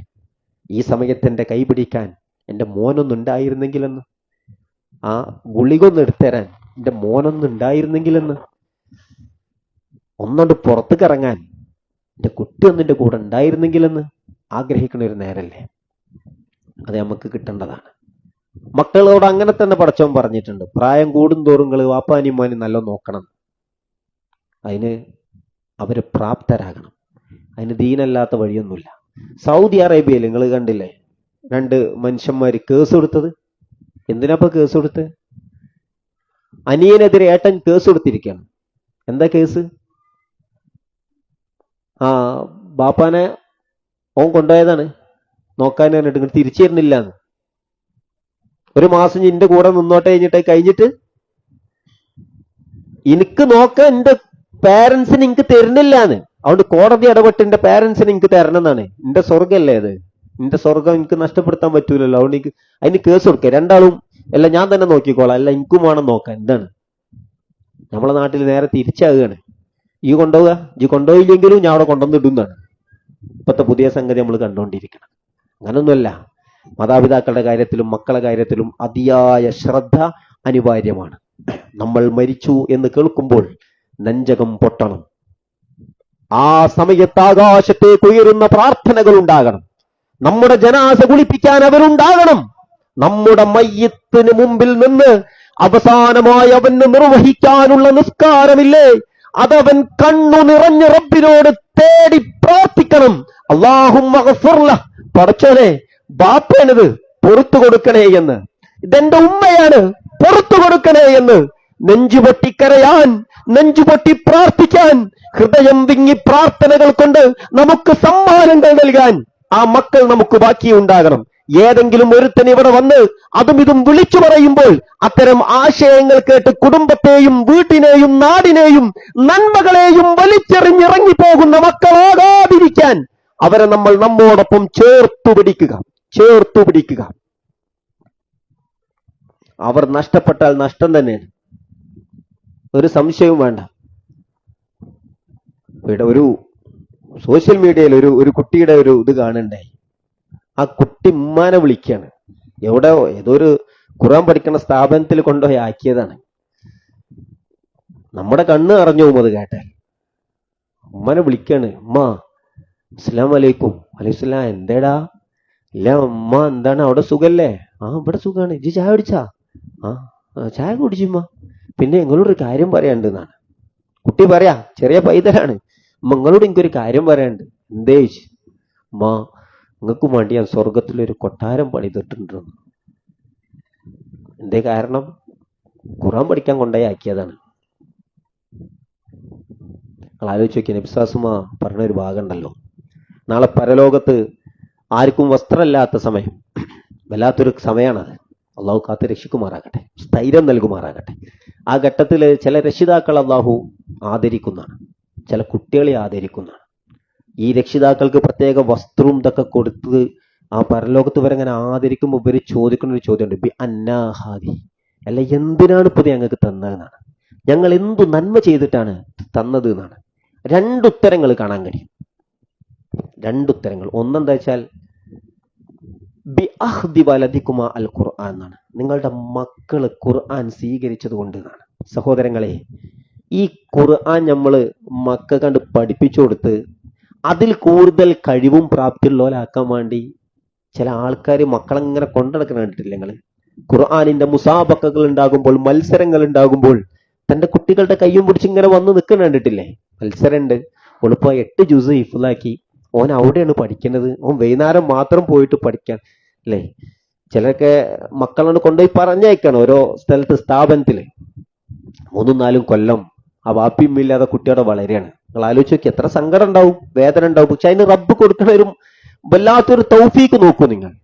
നമ്മൾ ആലോചിക്കുക, നമ്മളെ കൊണ്ട് നമ്മളെ വാപ്പാക്ക് ഇത് കിട്ടുമെന്നാണ് ആലോചിക്കണ്ടേ. നമ്മളെ വാപ്പാക്കും നമ്മളെ ഉമ്മാക്കും ഈ ഒരു തൗഫീക്ക് കിട്ടുമോ? നമ്മൾ ഖുർആൻ പഠിച്ചിട്ട് നമ്മൾ ആലോചിക്കണം. ഇല്ലെങ്കിൽ നമ്മൾ വാങ്ങിക്കൊടുക്കണ്ടേ? മറ്റൊരു ഭാഗം എന്താ പറയുക ഹദീസിലുള്ളത്? പാരന്റ്സിന് ഇങ്ങനെ കിട്ടിയത് എന്തിനാന്ന് ചോദിക്കുമ്പോ, നിങ്ങളുടെ മക്കൾ നിങ്ങൾക്ക് വേണ്ടി ഇസ്തിഗ്ഫാറിനെ ചോദിച്ചത് കൊണ്ട്. അവനാന്റെ മക്കളൊക്കെ അവനാനും വേണ്ടി ഇസ്തിഗ്ഫാറിനെ ചോദിക്കുന്നുണ്ടാവുമോ? ഉണ്ടാവുന്നല്ലേ നമ്മളൊക്കെ വിചാരിക്കണേ അല്ലേ? ഒരു ഹൈസ്കൂളിൽ പഠിക്കുന്ന കുട്ടികളൊക്കെ ഇതിൽ എത്രത്തോളം ബോധവാന്മാരാകുമെന്ന് അറിയാൻ വേണ്ടി ഞാൻ ഒരിക്കൽ ചോദിച്ചിട്ടുണ്ട്. ഒരു 50 കുട്ടികളുള്ള ക്ലാസ്സിൽ മാതാപിതാക്കളായിട്ട് ബന്ധപ്പെട്ട ഒരു പാഠം പഠിപ്പിക്കാണ്ട്. അപ്പൊ ഞാൻ ചോദിച്ചിട്ടുണ്ട് കുട്ടികളോട്, ഇന്ന് സുബീസ്കാരൊക്കെ കഴിഞ്ഞിട്ട് ഉമ്മാക്കുപ്പാക്കും പുറത്തു കൊടുക്കണേന്ന് പ്രാർത്ഥിച്ച എത്ര കുട്ടികളുണ്ട്? ക്ലാസ്സിൽ 50 കുട്ടികളുണ്ട്, പ്രാർത്ഥിച്ച ഒറ്റ കുട്ടികളില്ല. ഈ പുതിയ തലമുറയുടെ നേർചിത്രമാണ് ഞാൻ ഈ പറയുന്നത്. ഇതാരാ പറഞ്ഞു കൊടുക്കണ്ടേ? ആരാ പറഞ്ഞു കൊടുക്കണ്ടേ? ഞാൻ ആ മക്കളോട് പറഞ്ഞിട്ടുണ്ട്, മക്കളെ നിങ്ങളൊക്കെ ഇങ്ങനെ നീച്ച് നിൽക്കുന്നുണ്ടെങ്കിൽ നിങ്ങളെ ഉമ്മയും ബാപ്പിയും 5 വക്ത് നിസ്കരിച്ചിട്ട് റബ്ബിനോട് തേടുന്ന തേട്ടം കൊണ്ടാണ്, അല്ലാതെ ഒരു സംഗതിയല്ല. നിങ്ങളെ റബ്ബിനോട് ഓല് തേടുന്ന തേട്ടം. ആ നിസ്കാരക്കുപ്പായവും മക്കനെയും ഇട്ട് ആ ഉമ്മ ഉയർത്തുന്ന പ്രാർത്ഥനകൾക്ക് അത്രമേൽ പ്രാധാന്യമുണ്ട്. പക്ഷെ മക്കൾക്ക് എത്ര പേർക്ക് അറിയാം? ഒരു ഉമ്മ വന്നിട്ട് സങ്കടം പറഞ്ഞു, മാഷേ നിന്ന് കരയാണ് ഒരു ഉമ്മ. നിങ്ങൾ ആലോചിക്കണേ, നമുക്കും വേണ്ടി നമ്മളെ ഉമ്മാരിങ്ങനെ നമ്മളുടെ അധ്യാപകരുടെ അടുത്തൊക്കെ പോയിട്ട് നമ്മളെ പറ്റി പറഞ്ഞ് കരയാന്ന് പറഞ്ഞാൽ, അപ്പൊ എന്താ മോനോട് എന്താണ് പറഞ്ഞ ഓൻ ഇങ്ങോട്ട് ചാടുന്ന. ഞാനും അവനെ വിളിച്ചു ചോദിച്ചു, എന്താടാ ജിദ്ദോടുന്ന് പഠിച്ചാണ് ഒരു കാര്യം പറയുമ്പോൾ ഉമ്മാനോട് അങ്ങോട്ട് ചാടല്? അപ്പൊ ഓന്റെ ഏതൊരു ചങ്ങായി പറഞ്ഞു കൊടുത്താണ്, നമ്മൾ എന്തെങ്കിലും പറഞ്ഞാൽ നമ്മളങ്ങോട്ട് ചാടിയാല് പിന്നെ ഉമ്മ പേടിച്ചിട്ട് പിന്നെ ഒന്നും പറയില്ലാന്ന്. ഞാൻ ചോദിച്ചു, ഏതോ ബുദ്ധി ഇല്ലാത്തവൻ അങ്ങനെ പറഞ്ഞേ കേട്ടിട്ട് ഇജ്ജ് ഇങ്ങനെ ആവാൻ പാടുണ്ടോ? എൻ്റെ അമ്മയല്ലേ, ഇജ്ജ് നോക്കണ്ടല്ലേ? അന്നെ 10 മാസം കൊണ്ടടന്ന് 2 കൊല്ലം പാലും തന്ന് പോറ്റിക്കോലത്തിലാക്കിയിട്ട് ഇതാജ് ചെയ്യണ്ടേ? ചെറിയ സംഗതിയാണോ? അതുകൊണ്ട് മാതാപിതാക്കളെ, മക്കളെ സ്നേഹിക്കുക, അവർക്ക് കൊടുക്കേണ്ടത് കൊടുക്കാം. കഴിഞ്ഞ ദിവസം ഒരു വീഡിയോ കാണണ്ടേ, എനിക്ക് തോന്നുന്നത് ഇവിടെ നോർത്ത് ഇന്ത്യ ഭാഗത്തോടെയാണ്. വലിയൊരു ഫ്ലാറ്റിന്റെ ഉള്ളിൽ നിന്ന് 2 മയ്യത്താ കിട്ടിയത്, ചീഞ്ഞളിഞ്ഞത്. അമ്മന്റെ അച്ഛന്റെയാണ്. മക്കള് കാനഡയിലും അമേരിക്കയിലും ഒക്കെയാണ്, വലിയ നിലയിലാണ്. ഈ പാരന്റ്സ് ഇവിടെ മരിച്ചു കിടന്നത് ആരും അറിഞ്ഞിട്ടില്ല. 2 ആളും മരിച്ചിട്ടുണ്ട് അടുത്തടുത്ത ദിവസങ്ങളിലായിട്ട്. ഒന്ന് വിളിച്ചു നോക്കാൻ ഉണ്ടോ എന്ന് നോക്കാൻ. ആൾക്കാര് പുഴുത്ത് ദുർഗന്ധം വമിച്ചപ്പോഴാണ് അയൽപ്പക്കത്തുള്ളവരൊക്കെ വന്നു നോക്കണത്. ആലോചിച്ച് നോക്കണം, ചെറിയ സംഗതിയൊന്നല്ല അത്. ആ അബദ്ധങ്ങൾ നാട്ടിൽ സംഭവിക്കാതിരിക്കണമെങ്കിൽ ചേർത്തു പിടിച്ച് നമ്മൾ സ്നേഹം പ്രകടിപ്പിച്ച് മക്കളെ കൊണ്ടടക്കണമെന്നാണ് എനിക്ക് സൂചിപ്പിക്കാനുള്ളത്. ഞാൻ അവസാനിപ്പിക്കുന്നു. ഇത് ഒരു പ്രബോധക സംവിധാനമാണ്. മുസ്ലിം ഇസ്ലാമിക് ഓർഗനൈസേഷൻ അതതിൻ്റെ ദൗത്യം നിർവഹിക്കുകയാണ്. എൻ്റെ ദൗത്യം എന്ന് പറഞ്ഞാൽ ആരോടെങ്കിലും പടവെട്ടാനും ആരോടെങ്കിലും ദേഷ്യം തീർക്കാനും ഒന്നുമല്ല ഈ പ്രവർത്തനങ്ങൾ ഞങ്ങൾ നിർവഹിക്കുന്നത്. ഞങ്ങൾക്ക് ബോധ്യപ്പെട്ടൊരു ഹക്കുണ്ട്, അത് സ്വർഗത്തിലേക്കുള്ള വഴിയാണെന്ന് ഞങ്ങൾക്ക് ഉറച്ച ബോധ്യമുണ്ട്. അത് ജനങ്ങളോട് പറയണം. ആരെയും കുറ്റപ്പെടുത്തുകയോ വേദനിപ്പിക്കുകയോ ഒന്നും ചെയ്യണില്ല. ഇതാണ് ശരിയായ വഴി എന്ന് ഞങ്ങൾ പറയുന്നു. ഇഹ്ദിന സിറാത്തുൽ മുസ്തഖീം, നേരായ മാർഗത്തിൽ ചേർക്കണേ എന്ന് പ്രാർത്ഥിക്കുന്ന മനുഷ്യരോട് ഇതാ സിറാത്തല്ലദീന അൻഅംത അലൈഹിം ഗൈറിൽ മഗ്ദൂബി അലൈഹിം വലദ്ദാലീൻ, വഴിപിടച്ചവരുടേതല്ലാത്ത റബ്ബ് അനുഗ്രഹിച്ചവരുടേതായ ഒരു മാർഗം. അത് എവിടുന്നാ കിട്ടിയത്? ഖുർആനിൽ നിന്നാണ്, റസൂൽ സല്ലല്ലാഹു അലൈഹി വസല്ലമയുടെ ജീവിതത്തിൽ നിന്നാണ്, സ്വഹാബ കിറാമിന്റെ ജീവിതത്തിൽ നിന്നാണ്. അത് ഞങ്ങൾ ഇവിടെ പറഞ്ഞുകൊണ്ടിരിക്കുകയാണ്. അത് ശരിയെന്ന് തോന്നുന്നവർക്ക് അതിന്റെ വഴിയിൽ സഞ്ചരിക്കാം. അതൊരു നല്ല റാഹത്തായി നിങ്ങൾക്ക് തോന്നുന്നുവെങ്കിൽ അതിന്റെ പ്രവർത്തനങ്ങളിൽ നിങ്ങൾക്ക് ഇടപെടാം. മറ്റൊന്നും ആഗ്രഹിച്ചുകൊണ്ടാകരുത്. റബ്ബിന്റെ അടുക്കലേക്കുള്ള സ്വർഗത്തിലൊരിടം, അതല്ലാത്തയൊന്നും നമ്മൾ ആഗ്രഹിക്കരുത്. ഞാൻ അവസാനിപ്പിക്കുന്നു. ഈ രംഗത്ത് നിലനിന്നാൽ ആയിരങ്ങളുടെ പ്രാർത്ഥന ലഭിക്കുമെന്ന ഉറച്ച ബോധ്യം കൊണ്ടാണ് ഈ വഴിയിൽ ഓടുന്നത്. മറ്റ് ലക്ഷ്യങ്ങളൊന്നുമില്ല. നിങ്ങൾക്കും അങ്ങനെ ആയിരിക്കണം. ഇതിനു വേണ്ടി വന്നാൽ ഒരു 10 രൂപയിൽ പാടെ പിരിവ് കൊടുക്കേണ്ടി വരും. ആ 10 700 ഇരട്ടിയായിട്ട് അവിടെ തിരിച്ചു കിട്ടാനുള്ളതാണ്. ഇങ്ങോട്ട് വരുമ്പോൾ ചിലപ്പോൾ ഓട്ടോറിക്ഷയ്ക്ക് പൈസ കൊടുക്കണം. ആ പൈസ പടച്ചവന്റെ അടുത്ത് ഇരട്ടിയായിട്ട് തിരിച്ചു കിട്ടാനുള്ളതാണ്. എല്ലാം അങ്ങനെയാണ്. കേട്ടതെല്ലാം നന്മകൾ. ആ നന്മകളെല്ലാം നാളെ പടച്ചവന്റെ അടുത്ത് തിരിച്ചു കിട്ടണം എന്നാണ് നമ്മൾ ആഗ്രഹിക്കേണ്ടത്. പ്രിയപ്പെട്ട തസ്ലീമിനെ കുറിച്ച് ഓർക്കാതെ വാചകങ്ങൾ അവസാനിപ്പിക്കാൻ കഴിയില്ല. പ്രബോധന രംഗത്ത് ഓടി നടന്ന ഒരു പ്രിയപ്പെട്ട സുഹൃത്ത്, അവൻ +1 വിദ്യാർത്ഥിയായ ഒരു കാലത്താണ് അവൻ മരിക്കുന്നത്. ഇതേപോലത്തെ ഒരു പരിപാടി കഴിഞ്ഞ് പോണ സമയത്ത് ബൈക്ക് ആക്സിഡന്റിൽ പെട്ടതാണ്. നിങ്ങൾക്കറിയോ, പെരിന്തൽമണ്ണ മൗലാന ഹോസ്പിറ്റലിൽ 3 ദിവസവും കിടന്നു. ഹറമിൽ പോയി സുഹൃത്തുക്കൾ പ്രാർത്ഥിക്കാൻ ഓടിയിട്ടുണ്ട്. പ്രബോധന രംഗത്ത്, ഈ ദാവാരംഗത്തൊക്കെ നിലനിന്നാൽ ഇങ്ങനെ കുറേ സംഗതികൾ പ്രാർത്ഥനകളായി കിട്ടുന്നതാണ്. എൻ്റെ ജ്യേഷ്ഠൻ സ്ട്രോക്ക് വന്ന് മിംസിൽ 1 മാസം കിടന്നിട്ടുണ്ട്. ഏറ്റവും അവസാനം ഡോക്ടേഴ്സ് പറഞ്ഞെന്താന്ന് വെച്ചാല്, പിന്നെ ഇങ്ങനത്തെ ഒരു സംഗതി ഇത്ര പെട്ടെന്ന് മാറലില്ല, എന്തൊക്കെയോ ചില അത്ഭുതങ്ങൾ ഉണ്ടായിട്ടുണ്ട്. എന്താണ് അത്ഭുതം എന്ന് പറയുന്നത്? റമളാനിൽ പ്രിയപ്പെട്ട സുഹൃത്തുക്കളോടൊക്കെ ഞങ്ങൾ പറഞ്ഞു, കക്കക്ക് വേണ്ടി പ്രാർത്ഥിക്കണം കേട്ടോ, കക്കക്ക് വേണ്ടി നിങ്ങളൊക്കെ പ്രാർത്ഥിക്കണം കേട്ടോ. ബഹുമാനനായ നാസർ ബാലുശ്ശേരി ആ സമയത്ത് ഉംറക്ക് പോയിട്ട് ഞാൻ അദ്ദേഹത്തിന് വിളിച്ചിരുന്നു വാട്സപ്പിൽ ഇങ്ങനെ കാക്കൻ്റെ. അപ്പോൾ എന്നോട് പറഞ്ഞു 2 ആൾക്ക് പ്രത്യേകം പ്രാർത്ഥിക്കണം എന്ന് ഞാൻ നോട്ട് ചെയ്തതാണ്. ഒന്ന് എൻ്റെ കാക്ക ഹബീബിനാണ്. നിങ്ങൾ ആലോചിച്ച് നോക്കി, ഒരു മനുഷ്യൻ ഉംറക്ക് പോകുമ്പോൾ കുടുംബ ബന്ധമൊന്നുമില്ല, ഈ ആദർശബന്ധത്തിന്റെ പേരിൽ പ്രാർത്ഥിക്കാൻ തയ്യാറാകണം. അതല്ലേ ജീവിതത്തിൽ ഏറ്റവും വലിയ സൗഭാഗ്യം എന്ന് പറയുന്നത്. ആ പ്രാർത്ഥനകൾ നമുക്ക് കിട്ടും. അത് ലോകത്തിന്റെ വ്യത്യസ്ത ഭാഗങ്ങളിൽ നിന്ന് കിട്ടും. അവസാനം നമ്മളൊക്കെ മരിച്ചു എന്ന് കേട്ടാൽ ഓടി വരും. 40 ശിർക്ക് ചെയ്യാത്ത ആളുകൾ ജനാസ സ്കരിച്ചാൽ ആ പ്രാർത്ഥന റബ്ബ് സ്വീകരിക്കുന്നല്ലേ. നമ്മളൊക്കെ മരിച്ചാൽ ഒരു 40 പേരെങ്കിലും ശിർക്ക് ചെയ്യാത്തവർ ഓടിയെത്തുമോ എന്ന് നമ്മൾ ആലോചിക്കണം. ഇല്ലെങ്കിൽ ആ 40 ആൾ ഉണ്ടാക്കാനുള്ള പണി നമ്മൾ ഉണ്ടാക്കണം. അതിനാണ് പ്രബോധനവും പ്രബോധന കൂട്ടായ്മകളും. ആ നന്മക്ക് വേണ്ടിയുള്ളതാണ്. പ്രിയപ്പെട്ട തസ്ലീം അന്ന് യാത്രയായപ്പോൾ ആ മമ്പാട് പ്രദേശത്തിന്റെ ഉൾപ്രദേശത്തേക്ക് തിരുവനന്തപുരത്തുനിന്നും കാസർഗോഡ് മംഗലാപുരത്തുനിന്നും ബാംഗ്ലൂരിൽ നിന്നൊക്കെ സുഹൃത്തുക്കൾ ഓടിയെത്തിയിട്ടുണ്ടെങ്കിൽ, അത്ര വലിയ ജനാസ നിസ്കാരം ആ പ്രിയപ്പെട്ട സുഹൃത്തിന് ലഭിച്ചിട്ടുണ്ടെങ്കിൽ, തേങ്ങി തേങ്ങി കരയുന്ന ജനാസ നിസ്കാരങ്ങൾ, പ്രാർത്ഥനാ മന്ത്രങ്ങൾ ഞങ്ങൾക്ക് അനുഭവിക്കാൻ കഴിഞ്ഞിട്ടുണ്ടെങ്കിൽ, അവന്റെ ഖബർ അതിനരികിൽ നിന്ന് സുദീർഘമായ സമയം തസ്ബീഹ് ചൊല്ലാൻ ആളുകൾ കാത്തിരുന്നിട്ടുണ്ടെങ്കിൽ, പ്രായമേറിയ നമ്മുടെ പണ്ഡിതന്മാർ ആ +1 വേണ്ടി നിസ്കരിക്കാൻ ഓടിയെത്തിയിട്ടുണ്ടെങ്കിൽ, ഇതൊരു പ്രതീക്ഷയാണ്.